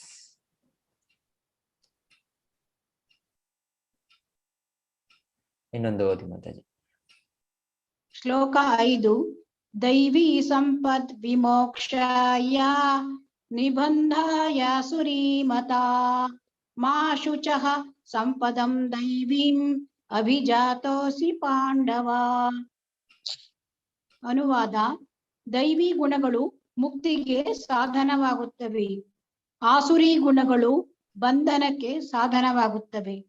ಪಾಂಡುಪುತ್ರನಾದ ಅರ್ಜುನನೇ ಶೋಕಿಸಬೇಡ, ಏಕೆಂದರೆ ನೀನು ದೈವಿ ಸಂಪತ್ತಿನೊಡನೆ ಹುಟ್ಟಿದ್ದೀಯೆ. ಎಸ್. ದೈವಿ ಗುಣಗಳು ನಮಗೆ ಭಗವದ್ಧಾಮಕ್ಕೆ ಕರ್ಕೊಂಡು ಹೋಗ್ತವೆ, ಆಸುರಿ ಗುಣಗಳು ನಮಗೆ ಇಲ್ಲೇ ಇರಬೇಕಾಗುತ್ತೆ.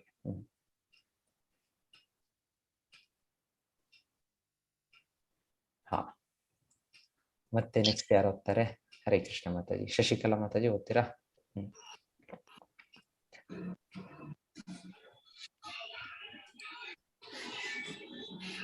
ಹರೇ ಕೃಷ್ಣ ಪ್ರಭುಜಿ. ಹಾ, ಓದಿ ಮಾತಾಜಿ.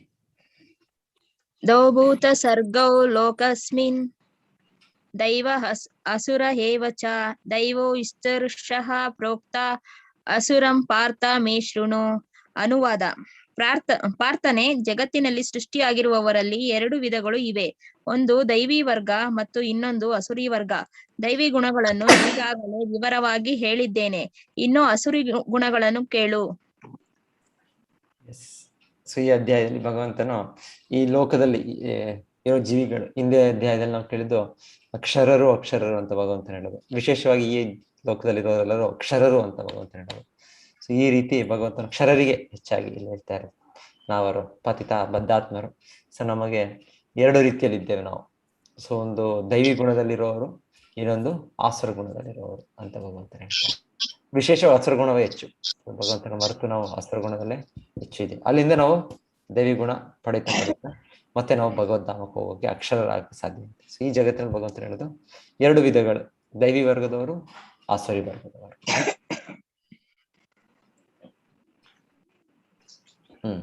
ಆಸುರಿ ಗುಣ ಇದು ಭಗವಂತನು ಸಂಕ್ಷೇಪವಾಗಿ ಆಸುರಿ ಗುಣದ ಒಂದು ವಿವರಣೆ ಹೇಳಿ ಮತ್ತೆ ಓದಿ ಮತ್ತೆ. ಹರೇ ಕೃಷ್ಣ ಪ್ರಭುಜಿ, ನಾನೇ ಓದೋದು? ಓದಿ. ಪ್ರವೃತ್ತಿಂ ಚ ನಿವೃತ್ತಿಂ ಚ ಜನಾನ ವಿದುರಾಸುರಃ ನಾ ಶೌಚಂ ನಾಪಿ ಚಾಚರೋ ನಾ ಸತ್ಯಂ ತೇಷು ವಿದ್ಯತೆ. ಅನುವಾದ: ಅಸುರಿ ಪ್ರಕೃತಿಯವರಿಗೆ ಏನು ಮಾಡಬೇಕು, ಏನು ಮಾಡಬಾರದು ಎಂದು ತಿಳಿಯದು. ಅವರಲ್ಲಿ ಶುಚಿತ್ವವಿಲ್ಲ, ಸನ್ನಡತೆ ಇಲ್ಲ, ಸತ್ಯವಿಲ್ಲ. ಹರೇ ಕೃಷ್ಣ ಪ್ರಭುಜಿ.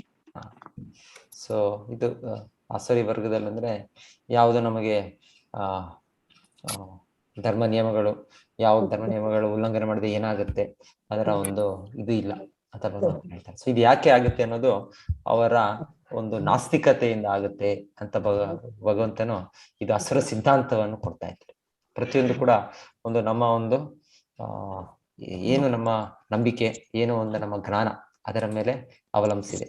ಸೊ ಆ ರೀತಿಯಲ್ಲಿ ಸಮಾಜದಲ್ಲಿ ಈಗ ಇವಾಗಿರೋ ಸಮಯದಲ್ಲಿ ಆಸುರ ಏನ್ ಹೇಳೋದಿದೆ, ನಾಸ್ತಿಕ ಭಾವನೆ ಹೆಚ್ಚಿದೆ, ಭಗವಂತನಿಲ್ಲ ಅಂತ ಭಾವನೆ ಹೆಚ್ಚಿದೆ. ಆ ಒಂದು ಫೌಂಡೇಶನ್ ಇರೋದರಿಂದ ಈಗ ಎಲ್ಲ ಒಂದು ಆಚರಣೆಗಳು ಎಲ್ಲ ಕಲ್ಚರ್ ಆ ರೀತಿಯಾಗಿದೆ ಅಂತ ಭಗವಂತನ ಇವಾಗ ನೆಕ್ಸ್ಟ್ ಹೇಳೋದು ಇದು ಅಸುರ ಸಿದ್ಧಾಂತ. ಸೊ ಅದು ಹೇಳೋ ಮುಂಚೆ ಅವ್ರಿಗೆ ಹೀಗೆ ಅವರ ನಂಬಿಕೆ, ಅವರ ಒಂದಿದ್ದು ಭಗವಂತನಲ್ಲಿ ಇಲ್ಲ, ಅವರ ಒಂದು ಭಗವಂತನ ಅಸ್ತಿತ್ವದಲ್ಲಿ ಸರಿಯಾದ ಇದು ಇಲ್ಲ ಅವ್ರಿಗೆ ಅಭಿಪ್ರಾಯ ಆಗಿರೋದ್ರಿಂದ ಎಲ್ಲರೂ ಮ್ಯೂಟ್ ಮಾಡ್ಬಿಡ್ಲಾ ಅಂತ ಇಲ್ಲಂದ್ರೆ. ಓಕೆ, ಪ್ರವೃತ್ತಿಯಿಂದ ಏನ್ ಮಾಡ್ಬೇಕು, ನಿವೃತ್ತಿಯಿಂದ ಏನ್ ಮಾಡ್ಬಾರ್ದು. ಪ್ರವೃತ್ತಿಂಚ ನಿವೃತ್ತಿಂಚ ಜನಾನ ವಿದುರಾಸುರ, ನ ವಿದು ಅವರಿಗೆ ಗೊತ್ತಿಲ್ಲ, ನ ಶೌಚಂ ಯಾವುದು ಶುಚಿತ್ವ ನಾಪಿ ಚಾಚಾರ ಏನು ಆಚಾರಗಳು ಮಾಡ್ಬೇಕು. ಸೊ ನ ಸತ್ಯಂ ತೇಷು ವಿದ್ಯತೆ. ಸೊ ವಿಶೇಷವಾಗಿ ಆಚಾರ್ಯರು ಹೇಳ್ತಾರೆ, ವೈದಿಕ ಕಾಲದಲ್ಲಿ ತುಂಬಾ ಒಂದು ವ್ಯವಸ್ಥಿತವಾಗಿ ಆಚಾರ ಅಂದ್ರೆ ಹೆಂಗಸರ ಧರ್ಮ, ಗಂಡಸರ ಧರ್ಮ ಅದು ತುಂಬಾ ಒಂದು ಇದಾಗಿರ್ತಾ ಇತ್ತು, ಸ್ತ್ರೀ ಧರ್ಮ ಅಂತರ. ಸೊ ಇಬ್ಬರು ಕೂಡ ಆಧ್ಯಾತ್ಮಿಕ ಪ್ರಗತಿ ಸಾಧಿಸೋದಕ್ಕೆ ಅವರು ಒಂದು ಪರಸ್ಪರವಾಗಿ ಒಂದು ಕೋಆಪರೇಷನ್ ಈ ರೀತಿಯಲ್ಲಿ ಅವರು ಇರ್ತಾ ಇದ್ರು. ಸೊ ಹಾಗೆ ಗಂಡಸರಿಗೆ ಒಂದು ರೀತಿಯ ಒಂದು ಚಟುವಟಿಕೆಗಳು ಇರ್ತಾ ಇತ್ತು, ಹೆಚ್ಚಾಗಿ ಅವರು ಹೊರಗಿನ ಕೆಲಸ ಇರ್ತಾ ಇತ್ತು.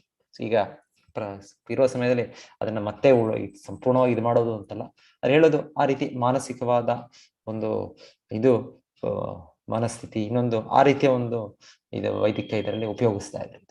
ಸೊ ಒಬ್ಬ ಹೇಳ್ತಾರೆ, ಒಬ್ಬ ಯುವಕನಾದವರು ಎಲ್ಲಿ ಬೇಕಾದ್ರೂ ಹೋಗ್ಬೋದು, ಗಂಡಸು ಅವರಿಗೆ ಏನೊಂದು ರಕ್ಷಣೆ ಅವ್ರು ಯಾರು ಕೊಡೋದು ಬೇಕಾಗತ್ತೆ. ಆದ್ರೆ ಹೆಂಗಸು ಅನ್ನೋರು ಅವ್ರ ಅಬಲ ಅಂದ್ರೆ ದೈಹಿಕವಾಗಿ ಕೂಡ ಅವರ ಶಕ್ತಿ ಕಡಿಮೆ. ಸೊ ಆಗಿರುವಾಗ ವೈದಿಕ ಕಾಲದಲ್ಲಿ ಅವರ ಒಂದು ರಕ್ಷಣೆಯಲ್ಲಿ ಮೊದಲಿಗೆ ತಂದೆಯ ರಕ್ಷಣೆ, ನಂತರ ಒಂದು ಗಂಡನ ರಕ್ಷಣೆ, ತದನಂತರ ಒಂದು ಮಕ್ಕಳ ರಕ್ಷಣೆ ಇರ್ತಾ ಇತ್ತು ಅಂತ ಹೇಳ್ತಾರೆ. ಸೊ ಈ ರೀತಿ ಅದು ಒಂದು ಈಗ ಅರ್ಜುನನ್ ಕೂಡ ಮೊದಲ ಗೀತೆಯಲ್ಲಿ ಮೊದಲನೇ ಅಧ್ಯಾಯದಲ್ಲಿ ಹೇಳೋದು, ಇದು ವರ್ಣಸಂಕರ ಬರುತ್ತೆ, ಇಷ್ಟು ಜನ ಇಲ್ಲಿ ಅವರ ಅಂತ್ಯವಾದ್ರೆ ನಂತರ ಆ ಕುಟುಂಬದಲ್ಲಿ ಸ್ತ್ರೀಗಳ ರಕ್ಷಣೆ ಇಲ್ಲದೆ ಇಲ್ಲಿ ಯಾರಾದರೂ ಕೆಲವು ಜನ ಗಂಡಸರು ಅದನ್ನ ಇದು ಮಾಡಿ ಇದು ಅನ್ವಾಂಟೆಡ್ ಪಾಪ್ಯುಲೇಷನ್, ಅವಾಂಛನೀಯ ಸಂತಾನ, ಸೊ ಅದು ಆ ರೀತಿ ವರ್ಣಸಂಕರ ಉತ್ಪತ್ತಿ ಆಗ್ತಾರೆ ಅಂತ ಹೇಳೋ ಮಾತುಗಳಿವೆ. ಸೊ ಆ ರೀತಿಯಲ್ಲಿ ಆಚಾರಗಳು ಇದು ವೈದಿಕ ಕ್ರಮವಾಗಿ ಆ ರೀತಿ ಪ್ರತಿಯೊಬ್ಬರಿಗೂ ಒಂದು ಧರ್ಮವಿದೆ, ಆದ್ರೆ ಆ ರೀತಿ ಪಾಲನೆ ಮಾಡಬೇಕು. ಅದು ಒಂದು ಅಸುರ ಸಮಾಜದಲ್ಲಿ ಇದು ಅಸುರ ಗುಣಗಳಲ್ಲಿ ಅದು ಒಂದು ಗೊತ್ತಿರೋದಿಲ್ಲ ಅಂತ ಇಲ್ಲಿ ಹೇಳ್ತಾರೆ. ನ ಶೌಚಂ ನಾಪಿ ಚಾಚಾರ, ಆಚಾರ ಇಲ್ಲ ಅದು. ನ ಸತ್ಯಂ ನಿತ್ಯೇಷು ವಿದ್ಯತೆ. ಸೊ ಒಮ್ಮೆ ಆಚಾರ್ಯ ಶ್ರೀಲ ಪ್ರಭುಪಾದರು ಪ್ರಚಾರ ಮಾಡುವಾಗ ತುಂಬಾ ಒಂದು ಇದೇ ಪ್ರತಿಭಟನೆಯಾಗಿ ಸ್ವಲ್ಪ ಜನ ಕೇಳಿರೋದಿದೆ. ಅವ್ರ ನೀವು ಓದಿದ್ರೆ ಪುಸ್ತಕಗಳು, ಒಂದು ರಿಪೋರ್ಟರ್ಸ್ ಎಲ್ಲ. ಸೊ ಆ ರೀತಿ ಯಾಕಂದ್ರೆ ಎಲ್ಲ ಇವಾಗ ಒಂದು ರೀತಿ ಇದು ಸಮಾನತೆ ಅಂತ ಹೇಳಿ ಅದರ ಇನ್ನೊಂದು ರೀತಿಯ ಇದೇ ನಡೀತೆ ಎಕ್ಸ್ಪ್ಲಾಯಿಟೇಷನ್ ನಡೀತೆ. ಸೊ ಆಚಾರ್ಯರು ಅದನ್ನು ಕರೆಕ್ಟ್ ಆಗಿ ಅವರು ಯಾವ ರೀತಿಯಲ್ಲಿ ಅರ್ಥ ಮಾಡ್ಕೊಳ್ಬೇಕು. ಆದ್ರೆ ಶ್ರೀಲ ಪ್ರಭುಪಾದ ಪ್ರತಿಯೊಬ್ಬರಿಗೂ ಅವಕಾಶ ಕೊಟ್ರು. ಹೇಳಿ ನೋಡ್ಬೇಕು ಅಂದ್ರೆ ನಮ್ಮ ಸಂಸ್ಥೆಯಲ್ಲಿ ಈಗ ಆಚಾರ್ಯರು ಕೊಟ್ಟದ್ದು ಹೆಂಗಸರಿಗೆ 2ನೇ ದೀಕ್ಷೆ ಕೂಡ ಇದೆ. ವಿಶೇಷವಾಗಿ ನಮ್ಮ ಇದು ನೋಡಿದ್ರೆ ಬೇರೆ ಇದರಲ್ಲಿ ಆ 2ನೇ ದೀಕ್ಷೆ, ಮೊದಲನೇ ದೀಕ್ಷೆ ಹರಿನಾಮ ದೀಕ್ಷೆ, ಮತ್ತೆ 2ನೇ ದೀಕ್ಷೆ ಬ್ರಾಹ್ಮಣ ದೀಕ್ಷೆ. ಸೊ ಈ ರೀತಿ ಅವರು ಹೆಂಗಸರಿಗೂ ಕೂಡ ಕೊಟ್ಟದ್ದಿದೆ. ಇದೆಲ್ಲ ಒಂದು ವಿಶೇಷ ಒಂದು ರೆವಲ್ಯೂಷನ್ ಅಂತಾನೆ ಹೇಳ್ಬೋದು ಶ್ರೀಲ ಪ್ರಭುಪಾದರು ಮಾಡಿದ್ದು. ಸೊ ಹಾಗೆ ಮಾಡಿ, ಯಾಕಂದ್ರೆ ಪಾಶ್ಚಾತ್ಯ ದೇಶದಲ್ಲಿ ಆ ರೀತಿಯ ಒಂದು ಇದಿಲ್ಲ, ಗಂಡು ಮಗು ಹೆಣ್ಣು ಮಗು ಅಂತೆಲ್ಲ ಏನೂ ಇಲ್ಲ, ಎಲ್ಲರೂ ಒಂದೇ ರೀತಿಯಲ್ಲಿ ಬೆಳೆಯೋದು. ಸೊ ಆಚಾರ್ಯರು ನೋಡಿದ್ರು ಈ ರೀತಿಯ ಇಲ್ಲಿ ಇರುವ ಒಂದು ವ್ಯವಸ್ಥೆ. ಸೊ ಅವರು ಪ್ರಚಾರ ಕಾರ್ಯ ಮುಖ್ಯ, ನಮಗೆ ಎಲ್ಲರೂ ಕೂಡ ಕೃಷ್ಣ ಭಕ್ತರಾಗಬೇಕು. ಸೊ ಆ ರೀತಿಯಲ್ಲಿ ಪ್ರತಿಯೊಬ್ಬರು ಒಂದೊಂದು ಅವರವರ ಇದರ ಪ್ರಕಾರವಾಗಿ ಒಂದು ಗಂಡ ದೇಹದಲ್ಲಿ ಒಂದು ಹೆಣ್ಣು ದೇಹದಲ್ಲಿ ಇರ್ಬೋದು. ಸೊ ಆಚಾರ್ಯರು ಪ್ರತಿಯೊಬ್ಬರು ಎಲ್ಲರೂ ಕೂಡ ಪ್ರೋತ್ಸಾಹಿಸಿದ್ರು ಅವರ ಶಿಷ್ಯರು, ಗಂಡಸರು ಹೆಂಗಸರು. ಆದ್ರೆ ಗಂಡಸರಿಗೆ ಇದು ಬ್ರಹ್ಮಚರ್ಯ ಜೀವನ ಇದೆ, ಸಾಧಾರಣವಾಗಿ ಹೆಂಗಸರಿಗೆ ಬ್ರಹ್ಮಚರ್ಯ ಜೀವನ ಇಲ್ಲ. ಕೆಲವೊಮ್ಮೆ ಆಚಾರ್ಯ ಸ್ಥಾಪನೆ ಮಾಡೋದು ತುಂಬಾ ರೇರ್. ಆದ್ರೆ ಹೆಂಗಸರಿಗೆ ಅವ್ರ ಗೃಹಸ್ಥ ಜೀವನ, ಗೃಹಿಣಿ ಜೀವನ ಅವ್ರಿಗೆ ಐಡಿಯಲ್. ಅವ್ರಿಗೆ ಒಂದು ಸನ್ಯಾಸ ಜೀವನ ಒಂದು ಅಗತ್ಯ ಇಲ್ಲ ಅವ್ರಿಗೆ. ಸೊ ಹಾಗೆ ಹೆಂಗಸರ ಧರ್ಮ ಸ್ತ್ರೀ ಧರ್ಮ. ಸೊ ಹೆಚ್ಚಾಗಿ ಮಕ್ಕಳ ಅವರು ಹೊಣೆಗಾರಿಕೆ ತಗೊಂಡು ತಾಯಿಯೇ ಮೊದಲ ಗುರು ಅಂತ ಹೇಳೋ ರೀತಿಯಲ್ಲಿ ಅವರು ಮಕ್ಕಳನ್ನು ಸರಿಯಾದ ರೀತಿಯಲ್ಲಿ ಬೆಳೆಸೋ ಒಂದು ಇದನ್ನು ತೆಗೆದುಕೊಳ್ತಾರೆ.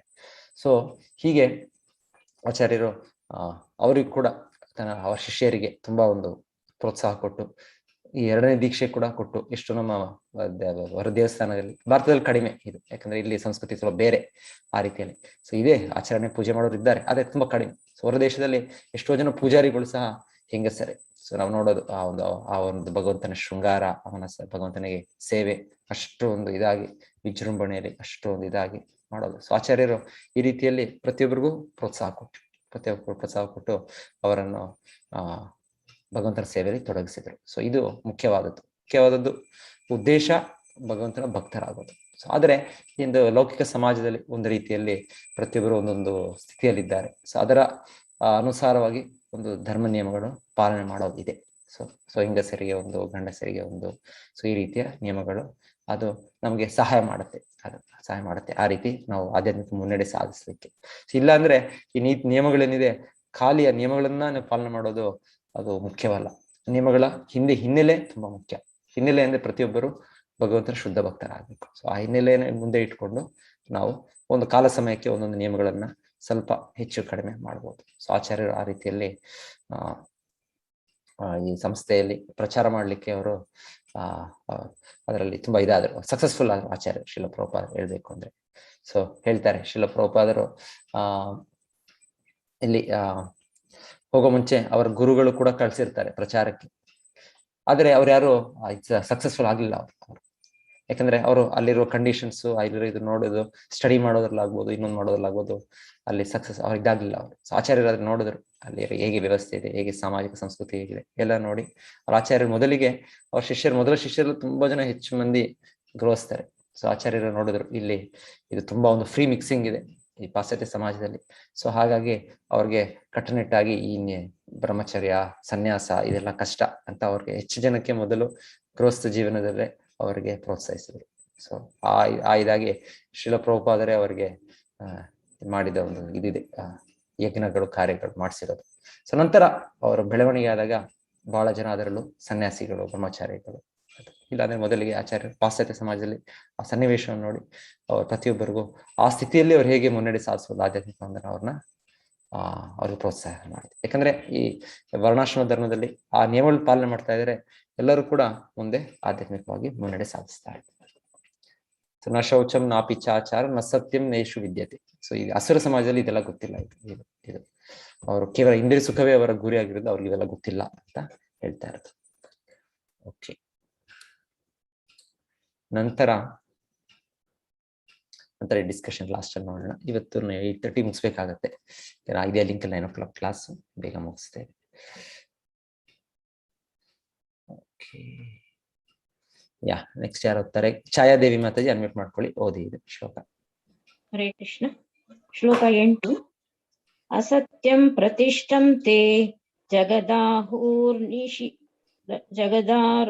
ಜಗದಾಹೂರ್ನೀಶ್ವರಂ ಅಪರಸ್ವರಂ ಸಂಭೂತಂ ಕಿಮನ್ಯತ್ ಕಾಮ ಹೈತುಕಂ. ಅನುವಾದ ಓದ್ಲ ಪ್ರಭುಜಿ? ಓದಿ ಮಾತಾಜಿ, ಓದಿ. ಈ ಜಗತ್ತು ಅಸತ್ಯ, ಅದಕ್ಕೆ ಆಧಾರವಿಲ್ಲ, ಅದನ್ನು ನಿಯಂತ್ರಿಸುವ ದೇವರಿಲ್ಲ ಎಂದು ಅವರು ಹೇಳುವರು. ಇದು ಕಾಮದಿಂದ ಹುಟ್ಟಿದ್ದು ಮತ್ತು ಕಾಮವಲ್ಲದೆ ಬೇರೇನೂ ಕಾರಣವಿಲ್ಲ ಎಂದು ಅವರು ಹೇಳುತ್ತಾರೆ. ಇದು ಓದಿ ಮಾತಾಜಿ. ನೆಕ್ಸ್ಟ್ ಶ್ಲೋಕ. ಏತಾಂ ದೃಷ್ಟಿಮಂ ಅವಷ್ಟಭ್ಯಂ ನಷ್ಟಾತ್ಮಂ ಲೋ ಅಲ್ಪಬುದ್ಧಯಃ ಪ್ರಭವಂತು ಉಗ್ರಕರ್ಮಾಣಾಃ ಕ್ಷಯಾಯ ಜಗತೋ ಹಿತಾಃ. ಇಂತಹ ನಿರ್ಣಯಗಳನ್ನು ಅನುಸರಿಸುವ ರಾಕ್ಷಸಿ ಸ್ವಭಾವದವರು ನಷ್ಟಾತ್ಮರು. ಅವರಿಗೆ ಬುದ್ಧಿ ಇಲ್ಲ.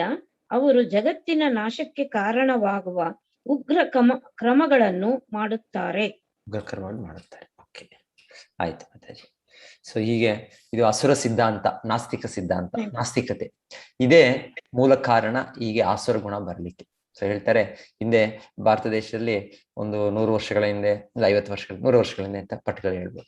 ಪ್ರತಿಯೊಬ್ಬರಿಗೂ ಕೂಡ ಇದೊಂದು ಏನ್ ಜ್ಞಾನ ಇತ್ತು ಅಂದ್ರೆ ನಾನ್ ಮಾಡೋ ಕಾರ್ಯಕ್ಕೆ ನನಗೆ ಮತ್ತೆ ಪ್ರತಿಕ್ರಿಯೆ ಕರ್ಮ ಬರುತ್ತೆ, ನನಗೆ ನಾನು ಏನ್ ಮಾಡಿದ್ರು ಅಂತ ಒಂದು ಆ ಭಾವನೆ ಇತ್ತು. ಪ್ರತಿಯೊಬ್ಬರಿಗೂ ಕರ್ಮ ಸಿದ್ಧಾಂತ ಅನ್ನೋದು ಒಂದು ನಂಬಿಕೆ ಇತ್ತು. ಯಾಕೆಂದ್ರೆ ಅವ್ರಿಗೆ ಪ್ರತಿಯೊಬ್ಬರಿಗೂ ನಾನು ದೇಹ ಅಲ್ಲ ಆತ್ಮ ಒಂದು ಆತ್ಮಜ್ಞಾನ ಇತ್ತು. ಸೊ ಹೀಗೆ ಆ ಜ್ಞಾನ ಇರೋದು ಆ ಹಿನ್ನೆಲೆ ಮೇಲೆ ಅವರ ಒಂದು ಆಚರಣೆ. ಸೊ ನಮ್ಮ ಒಂದು ಪ್ರಾಕ್ಟೀಸ್ ಏನಂದ್ರೆ ನಮ್ಗೆ ಏನು ನಂಬಿಕೆ ಮೇಲೆ ಬರುತ್ತೆ, ನಮ್ಮ ನಾಲೆಡ್ಜ್ ನಮ್ಗೆ ಯಾವ್ದ್ರ ಮೇಲೆ ಬರುತ್ತೆ. ಸೊ ಹೀಗೆ ಇವತ್ತಿನ ಶಿಕ್ಷಣನೇ ಕೂಡ ನಮ್ಗಿರೋದು ಶಾಲಾ ಕಾಲೇಜಲ್ಲಿ ಇಲ್ಲ ಎಲ್ಲೋ ಇದು ಸೃಷ್ಟಿಯಾದದ್ದು ಯಾವುದೋ ಒಂದು ಬ್ಲ್ಯಾಕ್ ಹೋಲ್, ಇಲ್ಲದ ಅಂದ್ರೆ ಒಂದು ಯಾವ್ದೋ ಎಕ್ಸ್ಪ್ಲೋಷನ್, ಬಿಗ್ ಬ್ಯಾಂಗು, ಈ ರೀತಿ ಯಾವುದೋ ಇದನ್ನ ಯಾರು ಒಬ್ಬ ವ್ಯಕ್ತಿ ಸೃಷ್ಟಿ ಮಾಡಿದ್ದಂತಿಲ್ಲ ಇದು. ಸೊ ಈ ರೀತಿಯ ಒಂದು ನಮಗೆ ಸಿದ್ಧಾಂತಗಳು ಹೇಳ್ಕೊಡ್ತಾ ತಿಳಿಸ್ಕೊಡ್ತಾ ಇದ್ದಾರೆ. ಮಕ್ಕಳಿಂದಾನೇ ಅದೇ ಹೇಳಿ ಹೇಳಿ ಹೇಳಿ ಹೇಳಿ ಅದನ್ನೇ ನಂಬಿಡ್ತೇವೆ. ಸೊ ಈ ರೀತಿ ಇನ್ನೊಂದು ಈ ರಾಸಾಯನಿಕ ಪದಾರ್ಥಗಳಿಂದ ಈ ಜೀವವನ್ನು ಸೃಷ್ಟಿ ಆಗೋದು. ಸೊ ನಾವು ಆತ್ಮಗಳು ಅನ್ನೋದೇನೋ ಏನು ಇಲ್ಲ. ಸೊ ಈ ರೀತಿಯ ಒಂದು ನಂಬಿಕೆ, ಈ ರೀತಿಯ ಸಿದ್ಧಾಂತ ಇದೇ ಒಂದು ಈ ಅಸುರ ಗುಣಗಳು ಬರ್ಲಿಕ್ಕೆ ಕಾರಣ ಆಗೋದು. ಸೊ ಹಾಗೆ ಇದು ತುಂಬಾ ಮುಖ್ಯವಾದದ್ದು. ಈ ರೀತಿ ಈ ಅಸುರ ಸಿದ್ಧಾಂತ, ಅಸುರ ಈ ಶಿಕ್ಷಣ ಏನಿದೆ ಇದನ್ನು ತೆಗಿಬೇಕಿದೆ. ಸೊ ಆಚಾರ್ಯರು ಹೇಳಿದ್ದು ಇದು ತುಂಬಾ ತಪ್ಪು. ಭಕ್ತ ಪ್ರಹ್ಲಾದರು ಕೂಡ ಹೇಳೋದು ಈ ಭಾಗವತ ಶಿಕ್ಷಣ ಚಿಕ್ಕ ಮಕ್ಕಳಿನಿಂದ ಬರಬೇಕು, 5 ವರ್ಷದ ಮಕ್ಕಳಿಂದ ಬರಬೇಕು. ಇದು ಈ ದೈವಿ ಚಿಂತನೆ ಇದು. ಹೌದು, ಎಲ್ಲದಕ್ಕೂ ಕಾರಣ ಕೃಷ್ಣ, ಎಲ್ಲದಕ್ಕೂ ಕಾರಣ ಭಗವಂತನು ಅಂತ ನಾವು ತಿಳ್ಕೊಂಡ್ರೆ ಅವಾಗ ನಮಗೆ ಏನು ಸರಿ ಏನು ತಪ್ಪು, ಯಾವ್ದು ಮಾಡ್ಬೇಕು ಯಾವ್ದು ಮಾಡಬಾರ್ದು ಆ ರೀತಿಯ ಒಂದು ಸರಿಯಾದ ಇದಿರುತ್ತೆ. ಇಲ್ಲ ಅಂದ್ರೆ ಏನು ಇಲ್ಲ, ನಾನು ಮಾಡಿದ್ದೆ ಅಂತ ಆ ರೀತಿ ಭಾವನೆ. ಸೊ ಇಲ್ಲಿ ಕೃಷ್ಣ ನಮಗೆ ಅಸುರ ಸಿದ್ಧಾಂತ ಯಾಕೆ ಈ ತರ ಬರುತ್ತೆ, ಅಸುರ ಗುಣಗಳು ಅಂದ್ರೆ ಅವರ ಒಂದು ನಂಬಿಕೆ, ಅವರ ಒಂದು ಜ್ಞಾನ ಹಾಗೆ ಅಂತ ಇಲ್ಲಿ ಹೇಳ್ತಾ ಇರುತ್ತೆ. ಸೊ ನಂತರ ಅವರು ಮಾಡೋ ಕಾರ್ಯಗಳು ಎಲ್ಲದಕ್ಕೂ ನಾಶನೇ ಆಗುತ್ತೆ. ಇವಾಗ ಹೇಳೋದು ಇದು ಏನೋ ನಿಜವಾಗಿ ಮಾಡಿದ್ರು ಏನೋ ಏನಿವೆ, ಚೈನಾ ಅವರು ಕಂಡುಹಿಡಿದ್ರು ಕೊರೋನಾ ವೈರಸ್, ಇಲ್ಲ ಇನ್ನೊಂದು ಮಾಡಿದ್ರು. ಆದ್ರೆ ಈ ರೀತಿ ಎಲ್ಲ ಅದು ಎಲ್ಲರಿಗೂ ನಾಶ ಮಾಡೋ ಒಂದು ರೀತಿಯಲ್ಲೇ ಅದು ಬರೋದು ಎಲ್ಲವೂ. ಜಗತ್ತೋ ಅಹಿತ ಪ್ರಬಂತಿ ಉಗ್ರ ಕರ್ಮಣ ಕ್ಷಯಾಯ ಜಗತ್ತೋ ಅಹಿತ. ಸೊ ಇನ್ನೊಂದು ಆಚಾರ್ಯರಲ್ಲಿ ನಮ್ಗೆ ತಿಳಿಸೋದು ಇವತ್ತಿನ ಬ್ರಹ್ಮಾಸ್ತ್ರ ಹಿಂದೆ ಇವತ್ತು ಅಣು ಅಸ್ತ್ರ, ನ್ಯೂಕ್ಲಿಯರ್ ಬಾಂಬ್ಸ್, ಇದೆಲ್ಲವೂ ಕೂಡ ಅದು ಸಮಾಜದ ಒಂದು ಒಳ್ಳೇದು ಇದಕ್ಕೆ ಅದು ಉತ್ಪತ್ತಿ ಆಗಿಲ್ಲ, ಅದು ನಾಶಕ್ಕೆ ಅದು ಆಗಿರೋದು. ಸೊ ಆಚಾರ್ಯ ಹೇಳ್ತಾರೆ ನೊಬೆಲ್ ಅವರು ಕಂಡುಹಿಡಿದದ್ದು ಮೂಲವಾಗಿ ಅದೊಂದು ಇದು ಡೈನಮೈಟ್ ಏನೋ ಕಂಡುಹಿಡಿತಾರ. ಕಂಡುಹಿಡಿದದ್ದು ಅವರು ನಂತರ ಅದರಿಂದ ಅವ್ರಿಗೆ ಸಿಕ್ಕಿದ ಒಂದು ಲಾಭವನ್ನು ಅದನ್ನು ಉಪಯೋಗಿಸಿ ನೊಬೆಲ್ ಪ್ರೈಸ್ ಸೃಷ್ಟಿ ಮಾಡಿದ್ದವ್ರು ಆಲ್ಫ್ರೆಡ್ ನೊಬೆಲ್ ಅವರು. ಸೊ ಹೇಳ್ತಾರೆ ಇದೇ ನೊಬೆಲ್ ಕಾರ್ಯ ಅಲ್ಲ ಅಂತ ಆಚಾರ್ಯರು ಹೇಳ್ತಾರೆ ಒಂದ್ ಕಡೆ. ಅದಕ್ಕೆ ಇದು ಒಂದು ಡೈನಮೈಟ್ ಕಂಡುಹಿಡಿದಿದ್ದೆ ಅದು ಅಸುರ ಕಾರ್ಯ ಅಂತ ಹೇಳ್ತಾರೆ. ಯಾಕಂದ್ರೆ ಇದರಿಂದ ನಾಶ ಆಗುತ್ತೆ, ಸಮಾಜವು ಅದನ್ನೊಂದು ಸರಿಯಾಗಿ ಉಪಯೋಗಿಸೋದಿಲ್ಲ ಇದನ್ನು. ಸೊ ಹಿಂದೆ ಕಾಲ ತರ ಅವಾಗ ಸಂಪೂರ್ಣ ನಮಗೆ ಕಂಟ್ರೋಲ್ ಇಲ್ಲ. ಹಿಂದೆ ಒಂದು ಆಯುಧಗಳು ಅಸ್ತ್ರಗಳ ಪ್ರಯೋಗ ನಡೀತಾ ಅಂದ್ರೆ ಅದ್ರ ಮೇಲೆ ಕಂಟ್ರೋಲ್ ಇರ್ತಿತ್ತು. ಅದು ಎಷ್ಟು ನಾಶ ಮಾಡೋದು, ಎಷ್ಟು ನಾಶ ಮಾಡಬಾರದು ಅಂತ ಆ ರೀತಿಯಲ್ಲಿ ಅದರ ಕಂಟ್ರೋಲು ಅದನ್ನು ಉಪಯೋಗಿಸೋರು ಇರ್ತಾ ಇತ್ತು, ಆ ದಿವ್ಯ ಅಸ್ತ್ರಗಳು ಇರ್ತಾ ಇತ್ತು. ಈಗ ನಮಗೆ ಕಂಟ್ರೋಲ್ ಇಲ್ಲ ನಮ್ಗೆ. ಸೊ ಆ ಬಾಂಬ್ ಹಾಕಿದ್ರೆ ಎಲ್ಲ ನಾಶನೇ ಆಗುತ್ತೆ. ಸೊ ಆ ರೀತಿಯಲ್ಲಿ ಆಚಾರ್ಯರು ಹೇಳ್ತಾರೆ ಇದು ನೋಬೆಲ್ ಕಾರ್ಯ ಅಲ್ಲ ಇದು ಅಂತ ಹೇಳ್ತಾರೆ.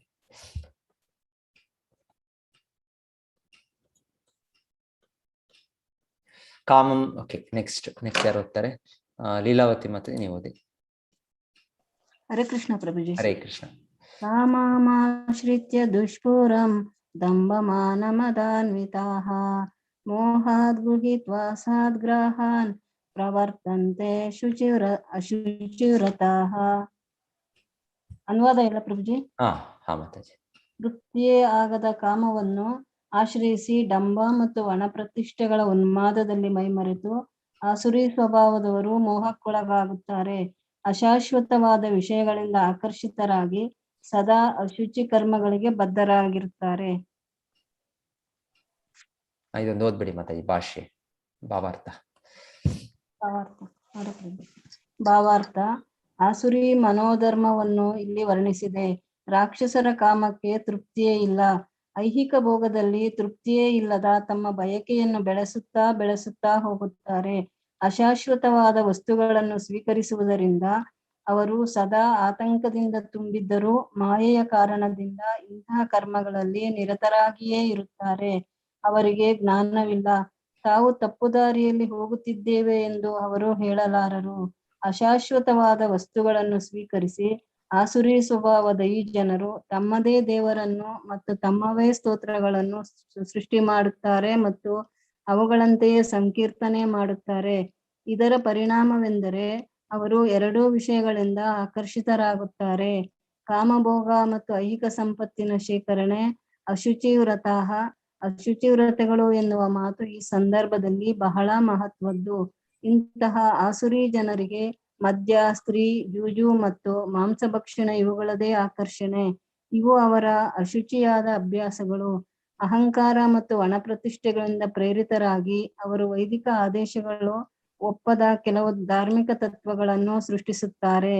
ಇಂತಹ ಆಸುರಿ ಸ್ವಭಾವದ ಜನರು ಜಗತ್ತಿನಲ್ಲಿ ಅತ್ಯಂತ ಅಸಹ್ಯವನ್ನುಂಟು ಮಾಡುವ ಜನರಾದರೂ ಕೃತಕ ರೀತಿಗಳಲ್ಲಿ ಜಗತ್ತು ಅವರಿಗೆ ಸುಳ್ಳು ಗೌರವವನ್ನು ಸೃಷ್ಟಿಸುತ್ತದೆ. ನರಕದ ಕಡೆಗೆ ಜಾರುತ್ತಿದ್ದರೂ ತಾವು ತುಂಬಾ ಮುಂದುವರಿದವರು ಎಂದು ಅವರು ಭಾವಿಸುತ್ತಾರೆ. ಹರೇ ಕೃಷ್ಣ ಪ್ರಭುಜಿ. ಹರೇ ಕೃಷ್ಣ ಮಾತಾಜಿ.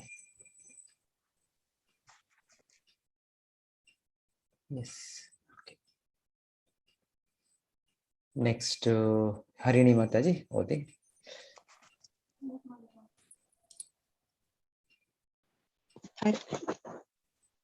ಹರೇ ಕೃಷ್ಣ. ಹರೇ ಕೃಷ್ಣ. ಶ್ಲೋಕ 11-12. ಚಿಂತಾಂ ಅಪರಿಮೇಯಾಂ ಚ ಪ್ರಲಯ ಅಂತಾಂ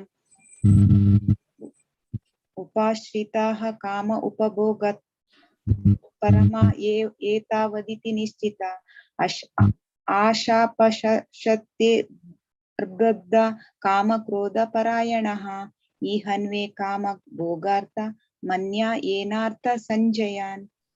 ಅನ್ಯಾಯೇನಾರ್ಥ ಸಂಚಯಾನ್. ಎಸ್, ಅನುವಾದ ಮಾತಾಜಿ. ಅನುವಾದ: ಇಂದ್ರಿಯ ಭೋಗವೇ ಮಾನವ ನಾಗರಿಕತೆಯ ಮುಖ್ಯ ಅಗತ್ಯ ಎಂದು ಅವರು ನಂಬುತ್ತಾರೆ. ಹೀಗೆ ಬದುಕಿನ ಕೊನೆಯವರೆಗೆ ಅವರದು ಅಳೆಯಲಾಗದ ಆತಂಕ. ಲಕ್ಷಾಂತರ ಬಯಕೆಗಳ ಬಲೆಯಲ್ಲಿ ಸಿಕ್ಕಿಬಿದ್ದು ಕಾಮಕ್ರೋಧಗಳಲ್ಲಿ ತನ್ಮಯರಾಗಿ ಅವರು ಇಂದ್ರಿಯ ತೃಪ್ತಿಗಾಗಿ ಅನ್ಯಾಯವಾದ ರೀತಿಯಲ್ಲಿ ಹಣವನ್ನು ಸಂಗ್ರಹಿಸುತ್ತಾರೆ.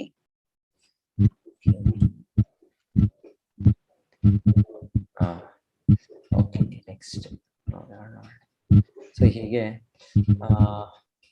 ಹೇಳ್ತಾ ಇರೋದು, ಒಂದ್ ಕಡೆ ಆಚಾರ್ಯರಿಗೆ ಯಾರೋ ಕೇಳ್ತಾರೆ, ನೀವು ಈಗ ಅಭ್ಯಾಸ ಮಾಡ್ತಾ ಇದ್ದೀರಾ, ಇದಿಷ್ಟು ರೀತಿಯ ನಿಯಮಗಳೆಲ್ಲ ಪಾಲನೆ ಮಾಡ್ತಾ ಇದ್ದೀರಾ, ಮನಸ್ಸು ಇಂದ್ರಿಯಗಳನ್ನು ನಿಗ್ರಹಿಸ್ಲಿಕ್ಕೆ ನೀವು ಬೋಧನೆ ಮಾಡ್ತಾ ಇದ್ದೀರಾ, ಮಾಡ್ಬೇಕು ಅಂತ. ಸೊ ನಿಮಗೆ ಕೊನೆಗೆ ಜೀವನ ಅಂತ್ಯದಲ್ಲಿ ಏನ್ ತಿಳಿದ್ರೆ ಈ ತರ ದೇವರು ಇಲ್ಲ, ಇದೆಲ್ಲ ಸುಳ್ಳು, ಇದೆಲ್ಲ ಇಷ್ಟು ನಾವು ನಿಯಮಗಳೆಲ್ಲ ಪಾಲನೆ ಮಾಡ್ಬೇಕು, ಕಟ್ಟುನಿಟ್ಟಾಗಿ ಧರ್ಮದ ಹಾದಿಯಲ್ಲಿ ಹೋಗ್ಬೇಕು, ಮನಸ್ಸಿದೆಗಳನ್ನು ನಿಗ್ರಹಿಸ್ಬೇಕು, ಇದೆಲ್ಲ ಅವಶ್ಯಕತೆ ಇಲ್ಲ ಅಂತ ನಿಮಗೆ ತಿಳಿದ್ರೆ, ಯಾಕಂದ್ರೆ ಅವರು ನಾಸ್ತಿಕರು, ಅವರ ಆಲೋಚನೆ ಅಂದ್ರೆ ಈ ದೇವರು ಎಲ್ಲ ಇಲ್ಲ, ಆತ್ಮ ಎಲ್ಲ ಇಲ್ಲ, ಪುನರ್ಜನ್ಮವೂ ಇಲ್ಲ. ಸೊ ಇದೆಲ್ಲ ಇಲ್ದಿರೋದ್ರಿಂದ ನಮಗೆ ಯಾರು ನೋಡ್ತಿದ್ದಾರೆ, ನಾವು ಮಾಡ್ತಾ ಇರೋ ಕಾರ್ಯಗಳಿಗೆ ಒಳ್ಳೇದು ಕೆಟ್ಟದ್ದು ಅಂತ ಫಲವನ್ನು ಕೊಡೋದು ಯಾರು ನೋಡ್ತಾರೆ, ಯಾರು ನಿರ್ಣಯಿಸ್ತಾರೆ? ಇದೆಲ್ಲ ಸುಳ್ಳು, ಇದಕ್ಕೆಲ್ಲ ಸಾಕ್ಷಿ ಇಲ್ಲ, ಇದೆಲ್ಲ ಸುಮ್ಮನೆ ಕುರುಡು ನಂಬಿಕೆ ಅಷ್ಟೇ, ಇದು ಸೆಂಟಿಮೆಂಟ್ ಆಗಿ ಯಾರು ಪಾಲನೆ ಮಾಡ್ತಾರೆ. ಸೊ ಆಚಾರ್ಯರಿಗೆ ಯಾರು ಪ್ರಶ್ನೆ ಮಾಡೋದು ಆ ರೀತಿ ಪ್ರಭುಪಾದರಿಗೆ, ಈ ತರ ನಿಮಗೆ ತಿಳಿದ್ರೆ ನೀವು ಮಾಡ್ತಾ ಇರೋದೆಲ್ಲ ವ್ಯರ್ಥ ಅಲ್ಲ, ನೀವು ಜೀವನವನ್ನು ಆನಂದನೇ ಮಾಡ್ಲಿಲ್ಲ, ಆನಂದನೇ ಎಂಜಾಯ್ಮೆಂಟ್. ಜನರು ಸಾಮಾನ್ಯವಾಗಿ ಹೇಳೋದು ಇಂದ್ರಿಯ ಜೀವನ, ಇಂದ್ರಿಯ ಸುಖವನ್ನು ಪಡಿಬೇಕು, ಎಲ್ಲ ಎಂಜಾಯ್ಮೆಂಟ್. ಇಲ್ಲಿ ಏನ್ ಹೇಳ್ತಾರೆ, ಇಂಟಾಕ್ಸಿಕೇಶನ್, ಮದ್ಯಪಾನ, ಇದು ಇನ್ನೊಂದು ಸ್ಮೋಕಿಂಗ್, ಇದೆಲ್ಲ ಆನಂದ, ಇಂದ್ರಿಯ ಸುಖ. ಇಲ್ಲ ಅಂದ್ರೆ ಒಂದು ಮಾಂಸಾಹಾರ, ತರದ ಆಹಾರ, ಇದು ಮತ್ತೆ ಅನೈತಿಕ ಸ್ತ್ರೀ ಸಂಬಂಧ, ಇಲಿಸಿಟ್ ಸೆಕ್ಸ್, ಇದೆಲ್ಲ ಆನಂದ ಜೀವನ ಇದರಲ್ಲಿ. ಇದಿಲ್ಲದೆ ಏನಿದೆ ಜೀವನದಲ್ಲಿ ಎಂಜಾಯ್ಮೆಂಟ್? ಸೊ ಈ ರೀತಿ ಅವರು ಆಚಾರ್ಯಗೆ ಪ್ರಶ್ನೆ ಮಾಡೋದು. ಸೊ ನಿಮಗೆ ತಿಳಿದ್ರೆ ಈ ತರ ಎಲ್ಲ ಪಾಲನೆ ಮಾಡೋದು, ಇಷ್ಟು ಶಿಸ್ತಿನಿಂದ ನೀವೆಲ್ಲ ಈ ತರ ಇರೋದು, ಇದೆಲ್ಲ ಅನಗತ್ಯ. ಸೊ ನೀವೇನ್ ಮಾಡಿದ್ರಿ ಅಂತ ನಿಮ್ಗೆ ಅಂದ್ರೆ ಆಗೋದಿಲ್ವಾ ಅಂತ ಪ್ರಭುಪಾದರು ಕೇಳ್ತಾರೆ.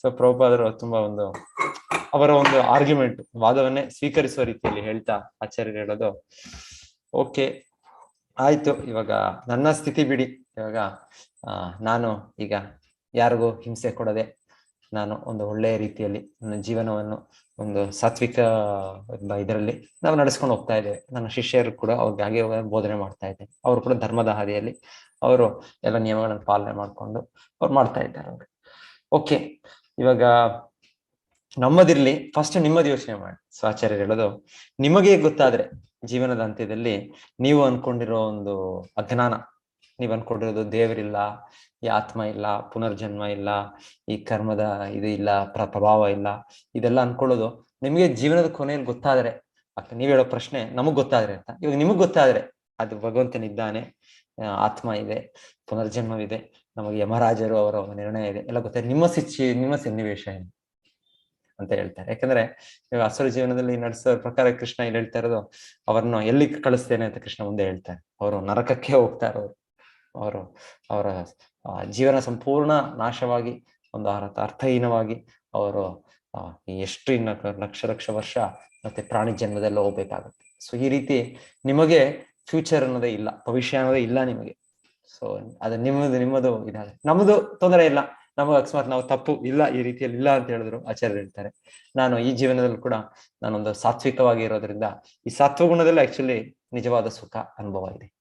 ತಾಮಸ ರಜ ಗುಣದಲ್ಲಿ ಎಲ್ಲ ಇರ್ಬೋದು, ಇಂದ್ರಿಯ ವಸ್ತುಗಳು ಇರ್ಬೋದು, ಇನ್ನೊಂದು ಇರ್ಬೋದು, ಆದರೆ ನಿಜವಾದ ಸುಖ ಶಾಂತಿ ಅನ್ನೋದಿಲ್ಲ.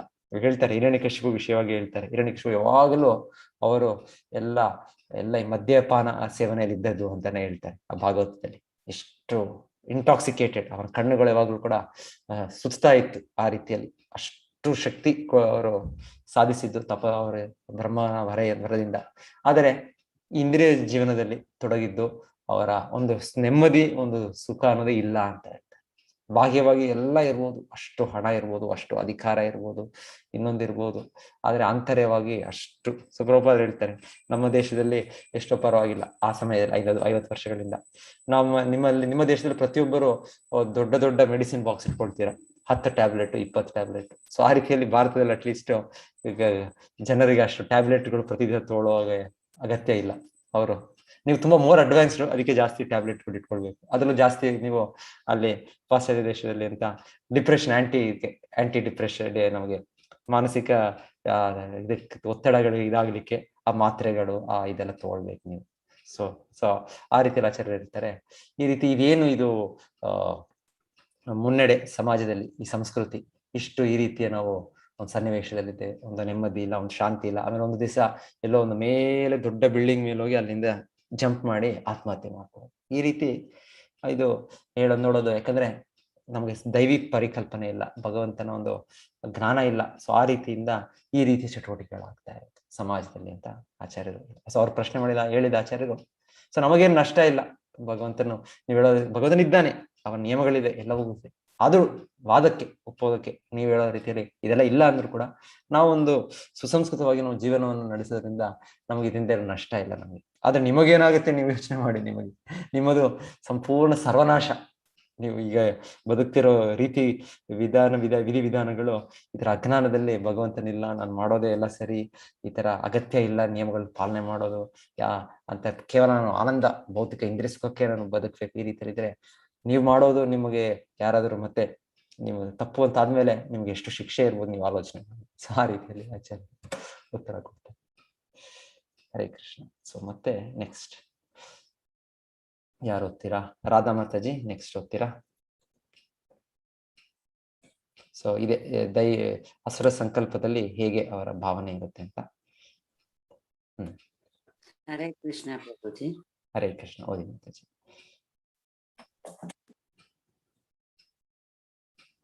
ಕಾಣಿಸ್ತಾ ಇದೆ ಮಾತಾಜಿ? ಹಾ, ಕಾಣಿಸ್ತಾ ಇದೆ. ಇದ ಮಧ್ಯಮಯಾ ಲಬ್ಧಂ ಇಮಂ ಪ್ರಾಪ್ಸೆ ಮನೋರಥಂ ಇದಮಸ್ತೀದಮಪಿ ಮೇ ಭವಿಷ್ಯತಿ ಪುನರ್ಧನಂ. ಅದು ಕಂಟಿನ್ಯೂ ಇದೆ. ಓದ್ಬೇಡಿ ಮತ್ತೆ, ಓದ್ಬೇಡಿ, ಫುಲ್ ಓದ್ಬೇಡಿ, ಅನುವಾದನ ಓದ್ಬೇಡಿ. ಶತ್ರುಹು ಅನಿಶ್ಯೇ ಚಾಪರಾನಪಿ ಈಶ್ವರೋಹಮಹಂ ಭೋಗಿ ಸಿದ್ಧೋಹಂ ಬಲವಾನ್ ಸುಖಿ ಆಢ್ಯೋ ವಿಜನವಾನಸ್ಮಿ ಪೋನ್ಯೋಸ್ತಿ ಸದೃಶೋ ಮಯಾ ಯಕ್ಷೇ ದಾಸ್ಯಾಮಿ ಮೋದಿಷ್ಯ ಇತ್ಯಜ್ಞಾನ ವಿಮೋಹಿತಾಃ. ಅನುವಾದ: ಆಸುರಿ ಸ್ವಭಾವದವನು ಹೀಗೆ ಯೋಚಿಸುತ್ತಾನೆ, ನನಗೆ ಇವತ್ತು ಇಷ್ಟು ಸಂಪತ್ತಿದೆ ಮತ್ತು ನನ್ನ ಯೋಜನೆಗಳಿಗೆ ಅನುಗುಣವಾಗಿ ಇನ್ನೂ ಹೆಚ್ಚಾಗಿ ಸಂಪಾದಿಸುತ್ತೇನೆ. ಈಗ ನನ್ನದು ಇಷ್ಟಿದೆ, ಮುಂದೆ ಹೆಚ್ಚು ಹೆಚ್ಚಾಗುತ್ತಾ ಹೋಗುತ್ತದೆ. ಅವನು ನನ್ನ ಶತ್ರು, ಅವನನ್ನು ನಾನು ಕೊಂದಿದ್ದೇನೆ. ನನ್ನ ಇತರ ಶತ್ರುಗಳು ಕೊಲ್ಲಲ್ಪಡುವರು. ನಾನು ಎಲ್ಲದರ ಪ್ರಭು, ಭೋಗ ಪಡುವವನು ನಾನೇ. ನಾನು ಪರಿಪೂರ್ಣ, ಬಲಶಾಲಿ ಮತ್ತು ಸುಖಿ. ನಾನೇ ಅತ್ಯಂತ ಶ್ರೀಮಂತ ನಂಟರು ನನ್ನ ಸುತ್ತ ಇದ್ದಾರೆ. ನನ್ನಷ್ಟು ಬಲಶಾಲಿಯಾದವರು ಮತ್ತು ಸುಖಿಯಾದವರು ಯಾರೂ ಇಲ್ಲ. ನಾನು ಯಾಗ ಮಾಡುವೆನು, ಒಂದಿಷ್ಟು ದಾನ ಕೊಡುವೆನು, ಅನಂತರ ಮೋದ ಪಡುವೆನು. ಹೀಗೆ ಇಂತಹ ಮನುಷ್ಯರು ಅಜ್ಞಾನದಿಂದ ಭ್ರಾಂತರಾಗುತ್ತಾರೆ. ಎಸ್, ಆಸರಿ ಸ್ವಭಾವ. ಸೊ ಭಕ್ತರಾದವರು, ಸೊ ಭಕ್ತ ಹೇಳೋದು, ನಾವು ಈ ರೀತಿಯಲ್ಲಿ ಇವತ್ತು ನನಗೆ ಇಷ್ಟು ಕೃಷ್ಣನ ಮೇಲೆ ನಂಬಿಕೆ ಇದೆ, ಭಕ್ತಿ ಇದೆ, ಇನ್ನಷ್ಟು ನನಗೆ ಜಾಸ್ತಿ ಆಗ್ಬೇಕು. ಸೊ ಈ ರೀತಿಯಲ್ಲಿ ನಾವು ಪ್ರಯತ್ನ ಪಡ್ಬೇಕು ಅಂತ ಹೇಳ್ತಾರೆ. ಸೊ ಪ್ರತಿ ದಿವಸ ನಾವು ಮಲಗೋ ಮುಂಚೆ ಈ ರೀತಿ ನಾವು ಭಗವಂತನ ಎಷ್ಟು ಇವತ್ತು ನಾನು ಅವನ ನಾಮ ಜಪ ಮಾಡಿದ್ನೋ, ಇನ್ನೊಂದು ಅವನ ಬಗ್ಗೆ ನಾನು ಗೀತೆಯ ಬಗ್ಗೆ ಓದಿದ್ನೋ, ಇಲ್ಲಾಂದ್ರೆ ಇನ್ನೊಂದು ಹೆಚ್ಚು ನಾನು ಭಗವಂತನ ಒಂದು ನನಗೂ ಭಗವಂತನ ಸಂಬಂಧವನ್ನು ತಿಳಿದುಕೊಂಡ್ನೋ, ಭಗವಂತನಿಗೆ ಸಂತೋಷ ಮಾಡ್ಲಿಕ್ಕೆ ಸಾಧ್ಯ ಆಯ್ತು. ಸೊ ಆ ರೀತಿಯಲ್ಲಿ ನಾವು ಅದನ್ನ ಹೆಚ್ಚಿಸ್ಬೇಕು. ಯಾಕಂದ್ರೆ ಹೆಚ್ಚು ಮಾಡೋದು ಅನ್ನೋದು ನಮ್ಮ ಒಂದು ಸ್ವಭಾವ. ಇವಾಗಲೂ ಭೌತಿಕವಾಗಿ ಮಾಡೋದಂತಲ್ಲ, ಇಷ್ಟು ಹಣ ಪ್ರಾಪ್ತಿ, ಇಷ್ಟು ಒಂದು ಆಸ್ತಿ ಪ್ರಾಪ್ತಿ, ಈ ರೀತಿ ಎಲ್ಲ ನಾವು ಈ ರೀತಿ ಭಗವಂತನ ಮೇಲೆ ನಮ್ಮ ನಂಬಿಕೆ, ನಮ್ಮ ಭಕ್ತಿಯನ್ನು ಹೆಚ್ಚು ಆದ ರೀತಿಯಲ್ಲಿ ನಾವು ಯೋಚನೆ ಮಾಡ್ಬೇಕು ಅಂತ ಹೇಳ್ತಾರೆ. ಕಾಮ ಕೃಷ್ಣ ಕರ್ಮಾರ್ಪಣಂ ಅಂತಾನೆ ಹೇಳ್ತಾರೆ. ಕಾಮವನ್ನು ಕೃಷ್ಣನ ಕರ್ಮಕ್ಕೆ ಉಪಯೋಗಿಸ್ಬೇಕು. ಎಸ್, ಇನ್ನೊಂದು ಓದಿ ಮಾತಾಜಿ. ಹರೇ ಕೃಷ್ಣ ಪ್ರಭುಜಿ. ಅನೇಕ ಚಿತ್ತ ವಿಭ್ರಾಂತ ಮೋಹಜಾಲ ಸಮಾವೃತಾಃ ಪ್ರಸಕ್ತಾಃ ಕಾಮ ಭೋಗೇಶು ಪತಂತಿ ನರಕೇಶು ಚೌ. ಅನುವಾದ: ಹೀಗೆ ಅವರು ಹಲವಾರು ಆತಂಕಗಳಿಂದ ಭ್ರಾಂತರಾಗಿ ಮಾಯೆಯ ಬಲೆಯಲ್ಲಿ ಬಂಧಿತರಾಗಿ ಇಂದ್ರಿಯ ಭೋಗದಲ್ಲಿ ಅತಿಯಾಗಿ ಆಸಕ್ತರಾಗುತ್ತಾರೆ ಮತ್ತು ನರಕಕ್ಕೆ ಬೀಳುತ್ತಾರೆ. ಸೊ ಭಗವಂತನು ಇಲ್ಲಿ ನಮಗೆ ಹೇಳ್ತಾ ಇರೋದು ಅಂತಿಮವಾಗಿ ಏನಾಗುತ್ತೆ. ಈ ಜನ್ಮದಲ್ಲಿ ಹೀಗೆ ಈ ಒಂದು ಭಾವನೆಯಲ್ಲಿ ನಾವು, ಇದು ಸುಖ ಇಲ್ಲ, ಇದು ದುಃಖ. ತಾಮಸಿಕ ರಾಜಸಿಕ ಜೀವನದಲ್ಲಿ ಸುಖ ಅನ್ನೋದಿಲ್ಲ, ಇದು ತಾತ್ಕಾಲಿಕ ಏನೋ ಒಂದು ಮನೋಕಲ್ಪನೆ ಅಷ್ಟೇ. ಇಲ್ಲಿ ಅದು ಕೂಡ ದುಃಖವೇ. ಅರೆ ಕೊನೆಗೆ ನರಕ ಇದೆ ಅಂತ ಭಗವಂತ ಹೇಳ್ತಾರೆ. ನರಕೆ ಅಶುಚೌ ಪತಂತಿ ನರಕೆ ಅಶುಚೌ. ಸೊ ನರಕ ಲೋಕಗಳಿದೆ. ಸೊ ನರಕ ಜೀವನ ಅಂದ್ರೆ ಒಂದು ಆ ಲೋಕಗಳು ಇವೆ, 28 ರೀತಿಯಲ್ಲ ಲೋಕಗಳು ಅಂತ ಹೇಳ್ತಾರೆ. ಕೆಳಗೆ ಪಾತಾಳ ಮತ್ತೆ ಗರ್ಭೋದಕ ಸಮುದ್ರದ ಮಧ್ಯೆ ಇರೋ ಲೋಕಗಳು. ಇನ್ನೊಂದು ಈ ಜೀವನದಲ್ಲಿ, ಈ ಜಗತ್ತಿನಲ್ಲಿ ನಾವು ನೋಡೋದು ತುಂಬಾ ತೀವ್ರವಾದ ಕಷ್ಟಕರವಾದ ಜೀವನಗಳು. ಅದು ಕೂಡ ಒಂದು ನರಕವಾಗಿ ಕಾಣುತ್ತೆ ಅದು. ಎಸ್ ಮಾತಾಜಿ. ನೆಕ್ಸ್ಟ್ ಓದಿ ಆಶಾ ಮಾತಾಜಿ ಓದಿ ಅನ್ಸುತ್ತೆ. ಓದಿ ಮಾತಾಜಿ, ಆಶಾ ಮಾತಾಜಿ. ಹರೇ ಕೃಷ್ಣ ಪ್ರಭು. ಓದಿ ಮಾತಾಜಿ. ಆತ್ಮ ಸಂಭಾವಿತ ಸ್ತಬ್ಧ ಧನಮಾನಮದಾನ್ವಿತಃ ಯಜಂತೆ ನಾಮ ಯಜ್ಞೈಸ್ತ್ಯೆ ದಂಭೇನ ವಿಧಿಪೂರ್ವಕಂ. ಅನುವಾದ: ಅವರು ತಮ್ಮ ವಿಷಯದಲ್ಲಿ ಸಂಪೂರ್ಣ ತೃಪ್ತರು ಮತ್ತು ಯಾವಾಗಲೂ ಉದ್ದಟರು, ಸಂಪತ್ತು ಮತ್ತು ಒಣ ಪ್ರತಿಷ್ಠೆಗಳಿಂದ ಭ್ರಾಂತರಾದವರು. ಕೆಲವೊಮ್ಮೆ ಅವರು ಯಾವ ನಿಯಮ ನಿಬಂಧನೆಗಳನ್ನು ಅನುಸರಿಸದೆ ಜಂಬದಿಂದ ಹೆಸರಿಗೆ ಮಾತ್ರ ಯಜ್ಞಗಳನ್ನು ಮಾಡುತ್ತಾರೆ.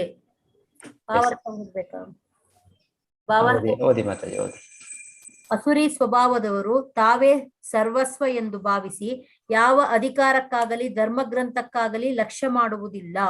ಕೆಲವೊಮ್ಮೆ ಹೆಸರಿಗೆ ಮಾತ್ರ ಧಾರ್ಮಿಕ ಅಥವಾ ಯಜ್ಞದ ವಿಧಿಗಳನ್ನು ಅನುಸರಿಸುತ್ತಾರೆ. ಅವರಿಗೆ ಯಾರ ಅಧಿಕಾರದಲ್ಲಿಯೂ ನಂಬಿಕೆ ಇಲ್ಲದಿರುವುದರಿಂದ ಬಹು ಉದ್ದಟರಾಗಿರುತ್ತಾರೆ. ಒಂದಿಷ್ಟು ಹಣವನ್ನು, ಸುಳ್ಳು ಪ್ರತಿಷ್ಠೆಯನ್ನು ಸಂಪಾದಿಸುವುದರಿಂದ ಆಗುವ ಭ್ರಾಂತಿಯೇ ಇದಕ್ಕೆ ಕಾರಣ. ಕೆಲವೊಮ್ಮೆ ಇಂತಹ ಅಸುರರು ಉಪದೇಶಕನ ಪಾತ್ರವನ್ನು ವಹಿಸುವರು, ಜನರನ್ನು ತಪ್ಪುದಾರಿಗೆ ಎಳೆಯುವರು ಮತ್ತು ಧಾರ್ಮಿಕ ಸುಧಾರಕರೆಂದು ಅಥವಾ ದೇವರ ಅವತಾರಗಳೆಂದು ಹೆಸರು ಪಡೆಯುವರು. ಇವರು ತೋರಿಕೆಯ ಯಜ್ಞ ಮಾಡುವರು ಅಥವಾ ದೇವತೆಗಳನ್ನು ಪೂಜಿಸುವರು ಅಥವಾ ತಮ್ಮದೇ ದೇವರನ್ನು ಸೃಷ್ಟಿ ಮಾಡುವರು. ಜನಸಾಮಾನ್ಯರು ಅವರೇ ದೇವರೆಂದು ಪ್ರಚಾರ ಮಾಡಿ ಅವರನ್ನು ಪೂಜಿಸುತ್ತಾರೆ. ಅವರು ಧಾರ್ಮಿಕ ತತ್ವಗಳಲ್ಲಿ ಅಥವಾ ಆಧ್ಯಾತ್ಮಿಕ ತತ್ವಗಳಲ್ಲಿ ಮುಂದುವರಿದಿದ್ದಾರೆ ಎಂದು ಮೂರ್ಖರು ಭಾವಿಸುತ್ತಾರೆ. ಇವರು ಸನ್ಯಾಸಿಗಳ ವೇಷ ಧರಿಸಿ ಆ ವೇಷದಲ್ಲಿ ಅಸಂಬದ್ಧವಾಗಿ ನಡೆದುಕೊಳ್ಳುತ್ತಾರೆ. ವಾಸ್ತವವಾಗಿ ಸನ್ಯಾಸಿಗಳು ಹಲವಾರು ಕಟ್ಟುಪಾಡುಗಳನ್ನು ಅನುಸರಿಸಬೇಕು, ಆದರೆ ಅಸುರರು ಇಂತಹ ಕಟ್ಟುಪಾಡುಗಳಿಗೆ ಲಕ್ಷ್ಯ ಮಾಡುವುದಿಲ್ಲ. ಮನುಷ್ಯನು ಯಾವ ದಾರಿಯನ್ನು ಮಾಡಿಕೊಂಡರೆ ಅದೇ ಅವನ ದಾರಿಯಾಗುತ್ತದೆ. ಮನುಷ್ಯನು ಅನುಸರಿಸಲೇಬೇಕಾದ ಪ್ರಮಾಣವಾದ ಮಾರ್ಗವಿಲ್ಲ ಎಂದು ಇವರು ಭಾವಿಸುತ್ತಾರೆ. ಅವಿಧಿ ಪೂರ್ವಕಂ ಎಂದರೆ ನಿಯಮ ನಿಬಂಧನೆಗಳನ್ನು ಅಲಕ್ಷ್ಯ ಮಾಡುವುದು. ಇದನ್ನು ಇಲ್ಲಿ ವಿಶೇಷವಾಗಿ ಒತ್ತಿ ಹೇಳಿದೆ. ಇವೆಲ್ಲಕ್ಕೂ ಅಜ್ಞಾನ ಮತ್ತು ಮಾಯೆ ಕಾರಣ. ನೆಕ್ಸ್ಟ್ ಓದದ ಮಾತಾಜಿ ಇಲ್ಲಿ ಮಾತಾಜಿ. ಸೊ ಇಲ್ಲಿ ಹೇಳ್ತಾ ಇರೋದು ಒಂದು ಧರ್ಮದ ಆಚರಣೆಗಳು ಕೂಡ ಈ ರೀತಿಯ ಒಂದು ಅಸುರ ವ್ಯವಹಾರ ಇದೆ ಅಂತಾನೆ ಆಚಾರ್ಯರು ಅದಕ್ಕೆ ತುಂಬಾ ದೊಡ್ಡ ಭಾವಾರ್ಥ ಕೊಡ್ತಾ ಇರೋದು. ಸೊ ಕಲಿಯುಗ ಅಂದ್ರೆ ಈ ರೀತಿ ತುಂಬಾ ತಪ್ಪು ದಾರಿಯಲ್ಲಿ ಇದು ಧರ್ಮದ ಕಾರ್ಯಗಳು ನಡೆಯೋದು, ಧರ್ಮದ ಪ್ರಚಾರಕರು ಮಾಡೋದು, ಧರ್ಮ ಗುರುಗಳು ಮಾಡೋದು, ಇಲ್ಲ ಒಬ್ಬ ಅವತಾರಗಳು ಅಂತ ಹೇಳೋದು. ಸೊ ಈ ರೀತಿ ಇಲ್ಲಿ ಹೇಳ್ತಾ ಇದ್ದಾರೆ ಇಲ್ಲಿ.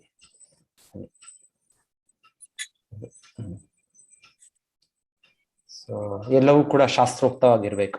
ಸೊ ಹಿಂದೆ ಈ ಅಧ್ಯಾಯದ ಕೊನೆಗೆ ಭಗವಂತನ ಹೇಳೋದು ಶಾಸ್ತ್ರವಿಧಿ ತುಂಬಾ ಮುಖ್ಯ.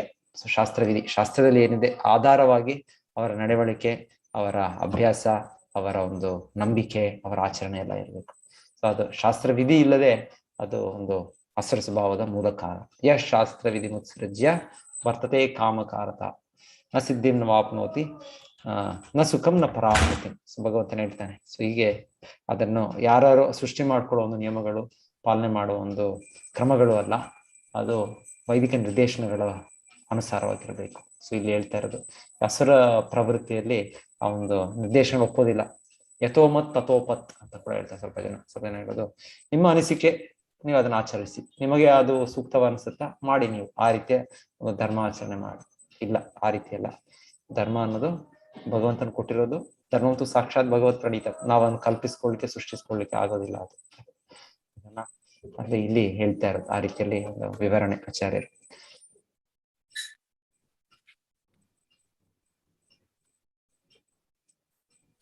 ಸೊ ಇದು ಧಾರ್ಮಿಕ ಜೀವನದಲ್ಲೂ ಕೂಡ ಇದು ಅಸುರ ಸ್ವಭಾವದಲ್ಲಿ ನಡೆಯೋದು ಅಂತ ಹೇಳ್ತಾರೆ ಇಲ್ಲಿ. ಈ ರೀತಿಯಲ್ಲಿ ಭಗವದ್ಗೀತಾ ಸ್ಪಷ್ಟವಾಗಿದೆ. ಈ ಧರ್ಮ ಗ್ರಂಥವನ್ನು ಒಪ್ಕೊಂಡ್ರೆ ಯಾವ್ದು ಸರಿ, ಯಾವ್ದು ತಪ್ಪು, ಏನು ಪರಮ ಸತ್ಯ, ಯಾವ್ದು ಪರಮ ಸತ್ಯ ಅಲ್ಲ, ಎಲ್ಲವೂ ತಿಳಿಯುತ್ತೆ ನಮ್ಗೆ.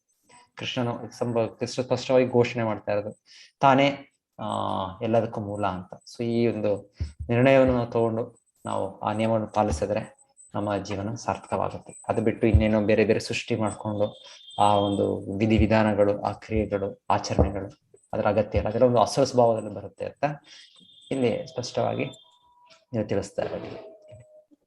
ಕೃಷ್ಣನ ಕೂಡ ಅರ್ಜುನನಿಗೆ ಹೇಳೋದು, ಸೊ ಇದನ್ನು ನಿಯಮವನ್ನು ಪಾಲನೆ ಮಾಡಿದ್ರೆ ನೀನು ನಷ್ಟವಾಗ್ತೀಯೇ ಅಂತ ಆದ ರೀತಿಯಲ್ಲಿ ಕೃಷ್ಣ ಹೇಳೋದು ಕೂಡ ಇದೆ ಇಲ್ಲಿ. ಎಸ್, ಭಗವಂತನೇ ಪರಮ ನಿಯಾಮಕ. ಅವನು ಕೊಟ್ಟಿದ್ದೇ ನಿಜವಾದ ಧರ್ಮ, ಬೇರೆದೆಲ್ಲ ಅಧರ್ಮವೇ ಆಗುತ್ತೆ.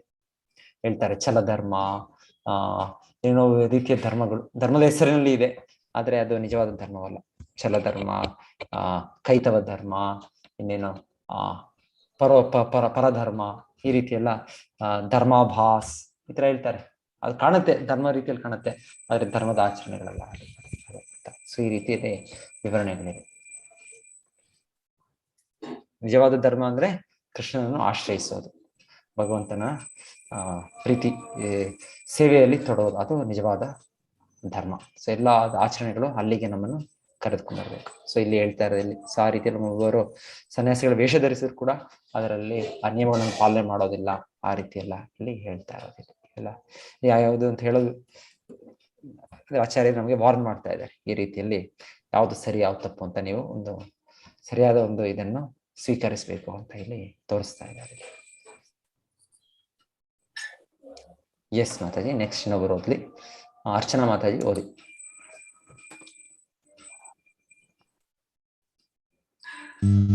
ಕೃಷ್ಣ ಪ್ರಭುಜಿ ಓದಿ ಮಾತಾಜಿ. ಅಹಂಕಾರಂ ಬಲಂ ದರ್ಪಂ ಕಾಮಂ ಕ್ರೋಧಂ ಚ ಸಂಶ್ರಿತಾಃ ಮಾಪರದೇಹೇಷು ದ್ವೇಷಂತೋಪ್ಯಸೂಯಕಾಃ. ಅಹಂಕಾರ, ಬಲ, ದರ್ಪ, ಕಾಮ ಮತ್ತು ಕ್ರೋಧಗಳಿಂದ ಅಸುರರು ದಿಗ್ಭ್ರಾಂತರಾಗುತ್ತಾರೆ. ಅವರ ದೇಹಗಳಲ್ಲಿ ಮತ್ತು ಇತರ ದೇಹಗಳಲ್ಲಿ ಇರುವ ದೇವೋತ್ತಮ ದ್ವೇಷಿಸಿ ನಿಜವಾದ ಧರ್ಮವನ್ನು ಹಳಿದು ಮಾತನಾಡುತ್ತಾರೆ. ನಿಜವಾದ ಧರ್ಮವನ್ನು ಹಡಿದು ಮಾತನಾಡುತ್ತಾರೆ. ಧರ್ಮವನ್ನು ಹಳಿದು ಮಾತನಾಡುತ್ತಾರೆ. Yes. ಇದು ಓದಿ ಮಾತಾಜಿ. ಶ್ಲೋಕವಾ? ಶ್ಲೋಕ ಅನುವಾದ. ದ್ವಿಷತ ಕ್ರೂರಾನ್ ಸಂಸಾರೇಶು ನರಾಧಮಾನ್ ಕ್ಷಿಪಾಭ್ಯಜ ಸಮ ಶುಭಾನಾಂ ಅಸೂರೀಶ್ವೇಷ ಯೋನಿಷು. ಅನುವಾದ: ಅಸೂಯಪರರು, ಕ್ರೂರರು, ನರಾಧಮರು ಆದವರನ್ನು ನಾನು ನಿರಂತರವಾಗಿ ಐಹಿಕ ಅಸ್ತಿತ್ವದ ಸಾಗರಕ್ಕೆ ನೂಕುತ್ತೇನೆ. ಹಲವಾರು ಅಸೂರಿ ಜೀವ ವರ್ಗಗಳಿಗೆ ತಳ್ಳುತ್ತೇನೆ. ಒಂದು ನಿರ್ದಿಷ್ಟ ಆತ್ಮವನ್ನು ಒಂದು ನಿರ್ದಿಷ್ಟ ದೇಹದಲ್ಲಿ ಇಡುವುದು ಪರಮ ಸಂಕಲ್ಪದ ಪ್ರಶ್ನಾತೀತ ಹಕ್ಕು ಎಂದು ಈ ಶ್ಲೋಕದಲ್ಲಿ ಸ್ಪಷ್ಟವಾಗಿ ಸೂಚಿಸಿದೆ. ಅಸೂರಿ ಮನುಷ್ಯನು ಪ್ರಭುವಿನ ಪರಮಾಧಿಕಾರವನ್ನು ಒಪ್ಪಿಕೊಳ್ಳದೆ ಹೋಗಬಹುದು. ಅವನು ಮನಸೋ ಇಚ್ಛೆ ವರ್ತಿಸುತ್ತಾನೆಂಬುದು ನಿಜವಾದುದು. ಆದರೆ ಅವನ ಮುಂದಿನ ಜನ್ಮವು ಅವನನ್ನು ಅವಲಂಬಿಸಿಲ್ಲ, ದೇವೋತ್ತಮ ಪರಮ ಪುರುಷನ ತೀರ್ಮಾನವನ್ನು ಅವಲಂಬಿಸಿದೆ. ವ್ಯಕ್ತಿಗತ ಆತ್ಮವನ್ನು ಸಾವಿನ ನಂತರ ಒಬ್ಬ ತಾಯಿಯ ಗರ್ಭದಲ್ಲಿ ಇಡಲಾಗುತ್ತದೆ. ಅಲ್ಲಿ ಪರಮಶಕ್ತಿಯ ಮೇಲ್ವಿಚಾರಣೆಯಲ್ಲಿ ಅದಕ್ಕೆ ಒಂದು ನಿರ್ದಿಷ್ಟ ಬಗೆಯ ದೇಹವು ಲಭ್ಯವಾಗುತ್ತದೆ ಎಂದು ಶ್ರೀಮದ್ ಭಾಗವತದ 3ನೆಯ ಸ್ಕಂದದಲ್ಲಿ ಹೇಳಿದೆ. ಆದುದರಿಂದಲೇ ನಾವು ಐಹಿಕ ಅಸ್ತಿತ್ವದಲ್ಲಿ ಪ್ರಾಣಿಗಳು, ಕೀಟಗಳು, ಮನುಷ್ಯರು ಮೊದಲಾದ ಅನೇಕ ಬಗೆಯ ಜೀವವರ್ಗಗಳನ್ನು ಕಾಣುತ್ತೇವೆ. ಎಲ್ಲವನ್ನೂ ಮೇಲಿನ ಸ್ಥಾನದ ಶಕ್ತಿಯು ವ್ಯವಸ್ಥೆ ಮಾಡುತ್ತದೆ. ಅವೆಲ್ಲ ಆಕಸ್ಮಿಕಗಳಲ್ಲ. ಅಸೂರಿ ಪ್ರಕೃತಿಯವರನ್ನು ನಿರಂತರವಾಗಿ ರಾಕ್ಷಸರ ಗರ್ಭಗಳಲ್ಲಿ ಇಡಲಾಗುತ್ತದೆ. ಹೀಗೆ ಅವರು ನರಾಧಮರಾಗಿ ಅಸೂಯಪರರಾಗಿಯೇ ಉಳಿಯುತ್ತಾರೆ ಎಂದು ಇಲ್ಲಿ ಸ್ಪಷ್ಟವಾಗಿ ಹೇಳಿದೆ. ಇಂತಹ ಅಸೂರಿ ವರ್ಗದವರು ಯಾವಾಗಲೂ ಅತಿ ಕಾಮಿಗಳಾಗಿ, ಯಾವಾಗಲೂ ಹಿಂಸಾಪರರು, ದ್ವೇಷ ಭರಿಸುವಂತಹವರು ಮತ್ತು ಕೊಳಕರು ಆಗಿರುತ್ತಾರೆ ಎಂದು ಪರಿಗಣಿಸಲಾಗಿದೆ. ಕಾಡಿನ ಹಲವು ಬಗೆಗಳ ಬೇಟೆಗಾರರನ್ನು ಅಸೂರಿ ಜೀವ ವರ್ಗಕ್ಕೆ ಸೇರಿದವರೆಂದು ಪರಿಗಣಿಸಲಾಗುತ್ತದೆ. ಹರೇ ಕೃಷ್ಣ.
ಹರೇ ಕೃಷ್ಣ.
ಹರೇ ಕೃಷ್ಣ.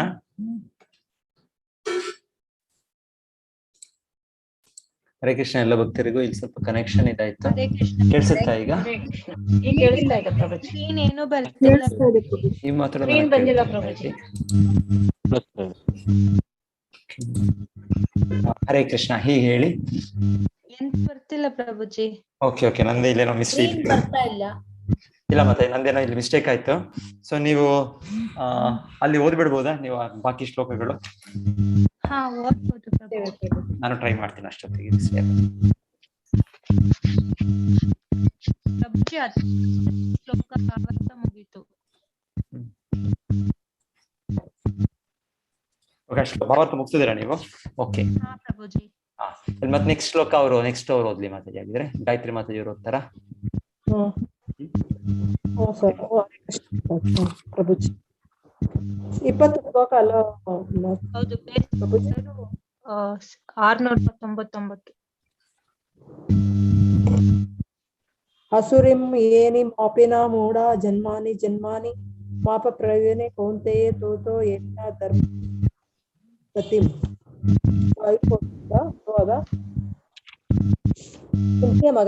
ಮಗನೇ, ಅಸುರಿ ಜೀವ ಮಾರ್ಗಗಳಲ್ಲಿ ಮತ್ತೆ ಮತ್ತೆ ಹುಟ್ಟುವ ಇಂತಹ ಜನರು ಎಂದೂ ನನ್ನ ಬಳಿಗೆ ಬರಲಾರರು. ಕ್ರಮೇಣ ಅವರು ಅಧಮ ಗತಿಗೆ ಇಳಿಯುತ್ತಾರೆ. ಭಾವಾರ್ಥ ಓದ್ಬೇಕಾ ಪ್ರಭುಜಿ? ಓದ್ಬಿಡಿ ಮಾತಾಜಿ, ಓದಿ. ಭಗವಂತನು ಸರ್ವ ದಯಾಪರ ಎಂದು ಗೊತ್ತಿದೆ. ಆದರೆ ಅಸುರ ಸ್ವಭಾವದವರಿಗೆ ದೇವರು ಎಂದೂ ದಯೆ ತೋರಿಸುವುದಿಲ್ಲ ಎಂಬುದನ್ನು ಇಲ್ಲಿ ಕಾಣುತ್ತೇವೆ. ಈ ಮಾತನ್ನು ಇಲ್ಲಿ ಸ್ಪಷ್ಟವಾಗಿ ಹೇಳಿದೆ. ಜನ್ಮ ಜನ್ಮಾಂತರದಲ್ಲಿಯೂ ಅಂತಹವರು ಅಸುರರ ಗರ್ಭದಲ್ಲಿಯೇ ಅವರನ್ನು ಇಡಲಾಗುವುದು. ಪರಮ ಪ್ರಭುವಿನ ಕರುಣೆಯನ್ನು ಪಡೆಯದೆ ಅವರು ಕೆಳಕ್ಕೆ ಹೋಗುವರು. ಕಡೆಗೆ ಬೆಕ್ಕುಗಳು, ನಾಯಿಗಳು ಮತ್ತು ಹಂದಿಗಳಂತಹ ದೇಹವನ್ನು ಅವರು ಪಡೆಯುತ್ತಾರೆ. ಮುಂದಿನ ಜನ್ಮದಲ್ಲಿ ಯಾವ ಘಟ್ಟದಲ್ಲಿಯೂ ಇಂತಹ ಅಸುರರಿಗೆ ಭಗವಂತನ ದಯೆಯು ದೊರಕುವ ಸಾಧ್ಯತೆಯೇ ಇಲ್ಲ ಎಂದು ಇಲ್ಲಿ ಸ್ಪಷ್ಟವಾಗಿ ಹೇಳಿದೆ. ವೇದಗಳಲ್ಲಿಯೂ ಇಂತಹ ಜನರು ನಾಯಿಗಳು, ಹಂದಿಗಳು ಆಗುವ ದುರ್ಗತಿಗೆ ಬರುತ್ತಾರೆ ಎಂದು ಹೇಳಿದೆ. ದೇವರು ಇಂತಹ ಅಸುರರಿಗೆ ದಯೆ ತೋರದಿದ್ದರೆ ಅವನನ್ನು ಸರ್ವ ದಯಾಪರ ಎಂದು ಪ್ರಸಾರ ಮಾಡಬಾರದು ಎಂದು ಈ ಸಂದರ್ಭದಲ್ಲಿ ವಾದ ಮಾಡಬಹುದು. ಈ ಪ್ರಶ್ನೆಗೆ ಉತ್ತರವಾಗಿ ಪರಮಪ್ರಭು ಯಾರನ್ನೂ ದ್ವೇಷಿಸುವುದಿಲ್ಲ ಎನ್ನುವುದನ್ನು ವೇದಾಂತ ಸೂತ್ರದಲ್ಲಿ ಕಾಣುತ್ತೇವೆ. ಅಸುರರು ಬದುಕಿನ ಅತ್ಯಂತ ಹೀನ ಸ್ಥಿತಿಯಲ್ಲಿ ಇಡುವುದು ಸಹ ಅವನ ದಯೆಯೇ ಒಂದು ಲಕ್ಷಣ. ಕೆಲವೊಮ್ಮೆ ಪರಮಪ್ರಭು ಅಸುರರನ್ನು ಕೊಲ್ಲುತ್ತಾನೆ. ಹೀಗೆ ಕೊಲ್ಲುವುದು ಅವರ ಒಳಿತಿಗೆ, ಏಕೆಂದರೆ ಪರಮಪ್ರಭುವು ಯಾರನ್ನು ಕೊಂದರೂ ಅವರಿಗೆ ಮುಕ್ತಿ ದೊರೆಯುತ್ತದೆ ಎಂದು ವೈದಿಕ ಸಾಹಿತ್ಯದಲ್ಲಿ ಕಾಣುತ್ತೇವೆ. ರಾವಣ, ಕಂಸ, ಹಿರಣ್ಯಕಶಿಪು ಮೊದಲಾದ ಅಸುರರು ಕೊಲ್ಲುವುದಕ್ಕಾಗಿ ಭಗವಂತನು ವಿವಿಧ ಅವತಾರಗಳನ್ನು ತಾಳಿದ ಎಂದು ಇತಿಹಾಸದಲ್ಲಿ ನಿರ್ದೇಶನಗಳನ್ನು ಕಾಣುತ್ತೇವೆ. ಆದುದರಿಂದ ಭಗವಂತನಿಗೆ ಹತರಾಗುವ ಅದೃಷ್ಟವಿರುವ ಅಸುರರಿಗೆ ಭಗವಂತನು ದಯೆಯನ್ನು ತೋರಿಸುತ್ತಾನೆ. ಹರೇ ಕೃಷ್ಣ. ಹರೇ ಕೃಷ್ಣ ಮಾತಾಜಿ. ಸೊ ಅಸುರ ಜೀವನದಿಂದ ನಮಗೆ ನೆಕ್ಸ್ಟ್ ಬರೋ ಒಂದು ಇದು ಭಗವಂತ ಸ್ಪಷ್ಟವಾಗಿ ನಮಗೆ ಮುಂದೆ ಕೂಡ ಅದರಿಂದ ಕೆಳಗೆ ಪತನಗೊಳ್ತಾ ನಮ್ಮ ಮಾನವ ಜನ್ಮದ ಪರಿಪೂರ್ಣತೆ ಆಗೋದಿಲ್ಲ. ಮಾನವ ಜನ್ಮದ ಏಕೈಕ ಉದ್ದೇಶ ನಾವು ಮತ್ತೆ ಭಗವಂತನ ಚಿಂತನೆ ಬೆಳೆಸಿ ಭಗವದ್ಧಾಮ ಹೋಗ್ಲಿಕ್ಕೆ. ಆದರೆ ಈ ಅಸುರ ಜೀವನದಿಂದ ನಾವು ಇನ್ನೊಂದು ಕಡೆಗೆ ಹೋಗ್ತೇವೆ, ನರಕ ದ್ವಾರ. ಏನ್ ಹೇಳ್ತಾರೆ ಭಾಗವತದಲ್ಲಿ ಹೇಳ್ತಾರೆ, 2 ದ್ವಾರಗಳಿದೆ ಅಂತ ಹೇಳ್ತಾರೆ. ಒಂದು ದ್ವಾರ ದ್ವಾರಂ ಆಹುರ್ ವಿಮುಕ್ತಿ, ತಮೋದ್ವಾರಂ ಯೋಷಿತಾಂ ಸಂಗಿ ಸಂಘ. ಸೊ ಹೇಳ್ತಾರೆ ಮಹತ್ ಸೇವಾಂ ದ್ವಾರಂ ಆಹುರ್ ಮುಕ್ತಿ. ಮಹತ್ ಸೇವಾ ಅಂದ್ರೆ ಮಹಾತ್ಮರು, ಶುದ್ಧ ಭಕ್ತರು, ಆಚಾರ್ಯರು. ಸೊ ಅವರ ಒಂದು ಸೇವೆ ನಾವು ತೊಳೆದ್ರೆ ಹೇಳ್ತಾರೆ ನಮಗೆ ಒಂದು ಬಾಗಿಲು ಓಪನ್ ಆಗುತ್ತೆ.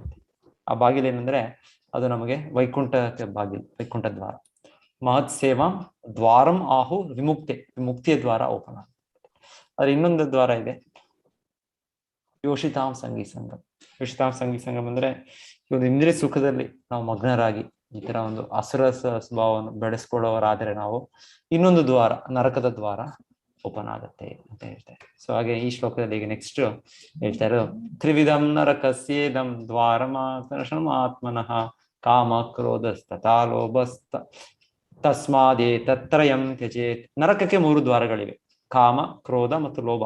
ಪ್ರತಿಯೊಬ್ಬ ವಿವೇಕಿಯೂ ಬೇಕು, ಏಕೆಂದರೆ ಅವು ಆತ್ಮದ ಅವನತಿಗೆ ಕಾರಣವಾಗುತ್ತದೆ. ಸೊ ಒಂದು ದ್ವಾರ ಭಗವಂತನ ಧಾಮಕ್ಕೆ ಹೋಗ್ಲಿಕ್ಕೆ, ಅದು ಮಹಾತ್ಮರ ಸೇವೆ, ಅವರ ಒಂದು ಸಂಘದಲ್ಲಿ ನಾವು ಪಡೆಯೋದು. ಇನ್ನೊಂದು ದ್ವಾರ ಈ ಕಾಮ, ಕ್ರೋಧ, ಲೋಭ ಈ ಆಸುರ ಗುಣಗಳನ್ನು ಪಡೆಯೋದರಿಂದ ನಾವು ನರಕ ದ್ವಾರ ಪ್ರವೇಶ ಮಾಡ್ತೇವೆ ಅಂತ ಹೇಳಿ. ಆಸುರಿ ಬದುಕಿನ ಪ್ರಾರಂಭವನ್ನು ಇಲ್ಲಿ ವರ್ಣಿಸಿದೆ. ಮನುಷ್ಯನು ತನ್ನ ಕಾಮದ ತೃಪ್ತಿಗೆ ಪ್ರಯತ್ನಿಸುತ್ತಾನೆ. ತೃಪ್ತಿ ದೊರೆಯದಿದ್ದಾಗ ಕ್ರೋಧ ಮತ್ತು ಲೋಭ ಹುಟ್ಟುತ್ತವೆ. ಆಸುರಿ ಜೀವವರ್ಗಕ್ಕೆ ಜಾರಿ ಹೋಗಲು ಇಷ್ಟವಿಲ್ಲದ ವಿವೇಚನಾವಂತ ಈ 3 ವೈರಿಗಳನ್ನು ಬಿಟ್ಟು ಬಿಡಲು ಪ್ರಯತ್ನಿಸಬೇಕು. ಈ ಲೌಕಿಕ ತೊಡಕಿನಿಂದ ಬಿಡುಗಡೆಯು ಸಾಧ್ಯವೇ ಇಲ್ಲದಿರುವಷ್ಟು ಮಟ್ಟಿಗೆ ಇವು ಆತ್ಮವನ್ನು ಕೊಲ್ಲುತ್ತವೆ. ಎಸ್.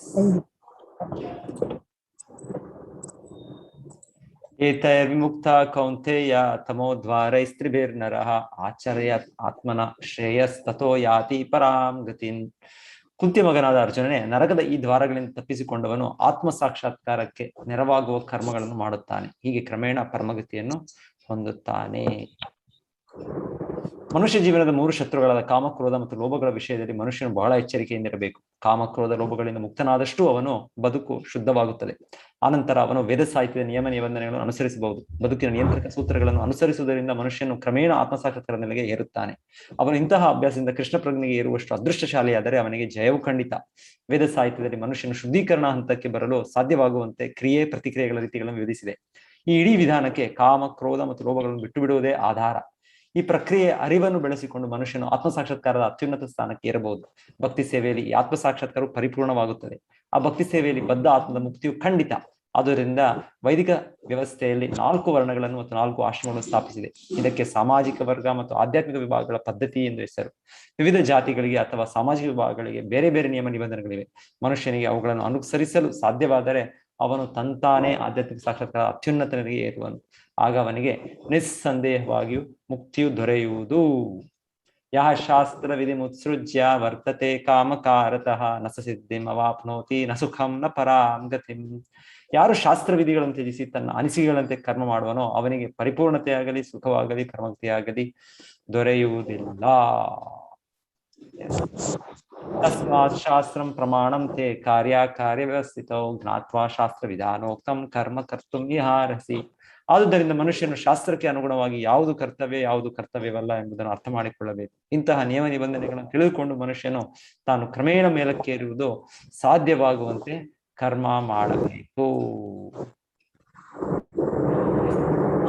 ಇಲ್ಲಿಗೆ ಶ್ರೀಮದ್ ಭಗವದ್ಗೀತೆ ದೈವಿ ಹಾಗೂ ಅಸುರಿ ಸ್ವಭಾವಗಳು ಎಂಬ 16ನೇ ಅಧ್ಯಾಯದ ಭಕ್ತಿ ವೇದಾಂತ ಭಾವಾರ್ಥವು ಮುಗಿಯಿತು. ಹರೇ ಕೃಷ್ಣ. ಎಲ್ಲ ಭಕ್ತರಿಗೂ ಧನ್ಯವಾದಗಳು. ದೈವಾಸುರ ವಿಭಾಗ ಯೋಗ, ದೈವಾಸುರ ಸಂಪದ ವಿಭಾಗ ಯೋಗ. ಇಲ್ಲಿ ಈಗಲೂ ಕೂಡ ನನಗೆ ಸ್ವಲ್ಪ ಇಲ್ಲಿ ಡಿಸ್ಟರ್ಬೆನ್ಸ್ ಇದೆ. ಇಲ್ಲೇನು ಅಷ್ಟೇ ತಿರ್ಗಾ ರೀಕನೆಕ್ಟ್ ಮಾಡಿ ನೋಡ್ಬೇಕೇನೋ ಎಲ್ಲ. ಓಕೆ, ಎನಿವೆ ಯಾರಾದ್ರು ಪ್ರಶ್ನೆ ಇದ್ರೆ ನೋಡೋಣ. ಒಂದು 5 ನಿಮಿಷ ಮತ್ತೆ ನಾನು ಕೂಡ ಲೀವ್ ಆಗ್ತೀನಿ. ನೆಕ್ಸ್ಟ್ ಇದೆ ಇದರಲ್ಲಿ ನೆಕ್ಸ್ಟ್ ಕ್ಲಾಸ್ ನಡೆಯೋದಿದೆ. ಹರೇ ಕೃಷ್ಣ ಪ್ರಭುಜಿ. ಹರೇ ಕೃಷ್ಣ ಮಾತಾಜಿ. ಪ್ರಭುಜಿ, ನಿಮ್ ರೆಕಾರ್ಡಿಂಗ್ಸ್ ಯಾವ್ದು ಬರ್ತಿಲ್ಲ ಗ್ರೂಪ್ ಅಲ್ಲಿ ಪ್ರಭುಜಿ. ಅದು ಹುಡುಕ್ಬೇಕದು. ಅದು ನಾನು ಇಲ್ಲಿ ರೆಕಾರ್ಡ್ ಆಗ್ತಾ ಇದೆ, ಅದ್ರ ಮತ್ತೆ ಮಾಡಿದ್ದು ಯಾವ್ದು ಬರ್ಲೇ ಇಲ್ಲ ಪ್ರಭುಜಿ. ಆದ್ರೆ ದಯವಿಟ್ಟು ಕಳಿಸ್ಕೊಡಿ.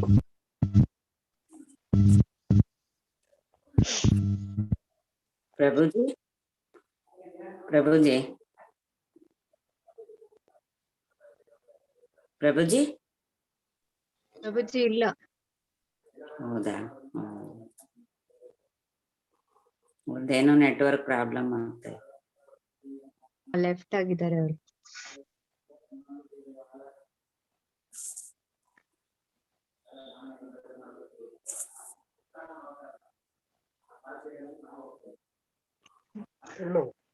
ಜೊತೆಗೆ ಇದ್ರಾಗ ಹಾಕಿ ಬರ್ತಾರೆ. ಸ್ವೀಟ್ ಕಾರ್ನ್ ಬರ್ತಾವಲ್ಲ ಇಲ್ಲ ತಗೋಬೇಕು.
ಹರೇ ಕೃಷ್ಣ ಪ್ರಭುಜಿ.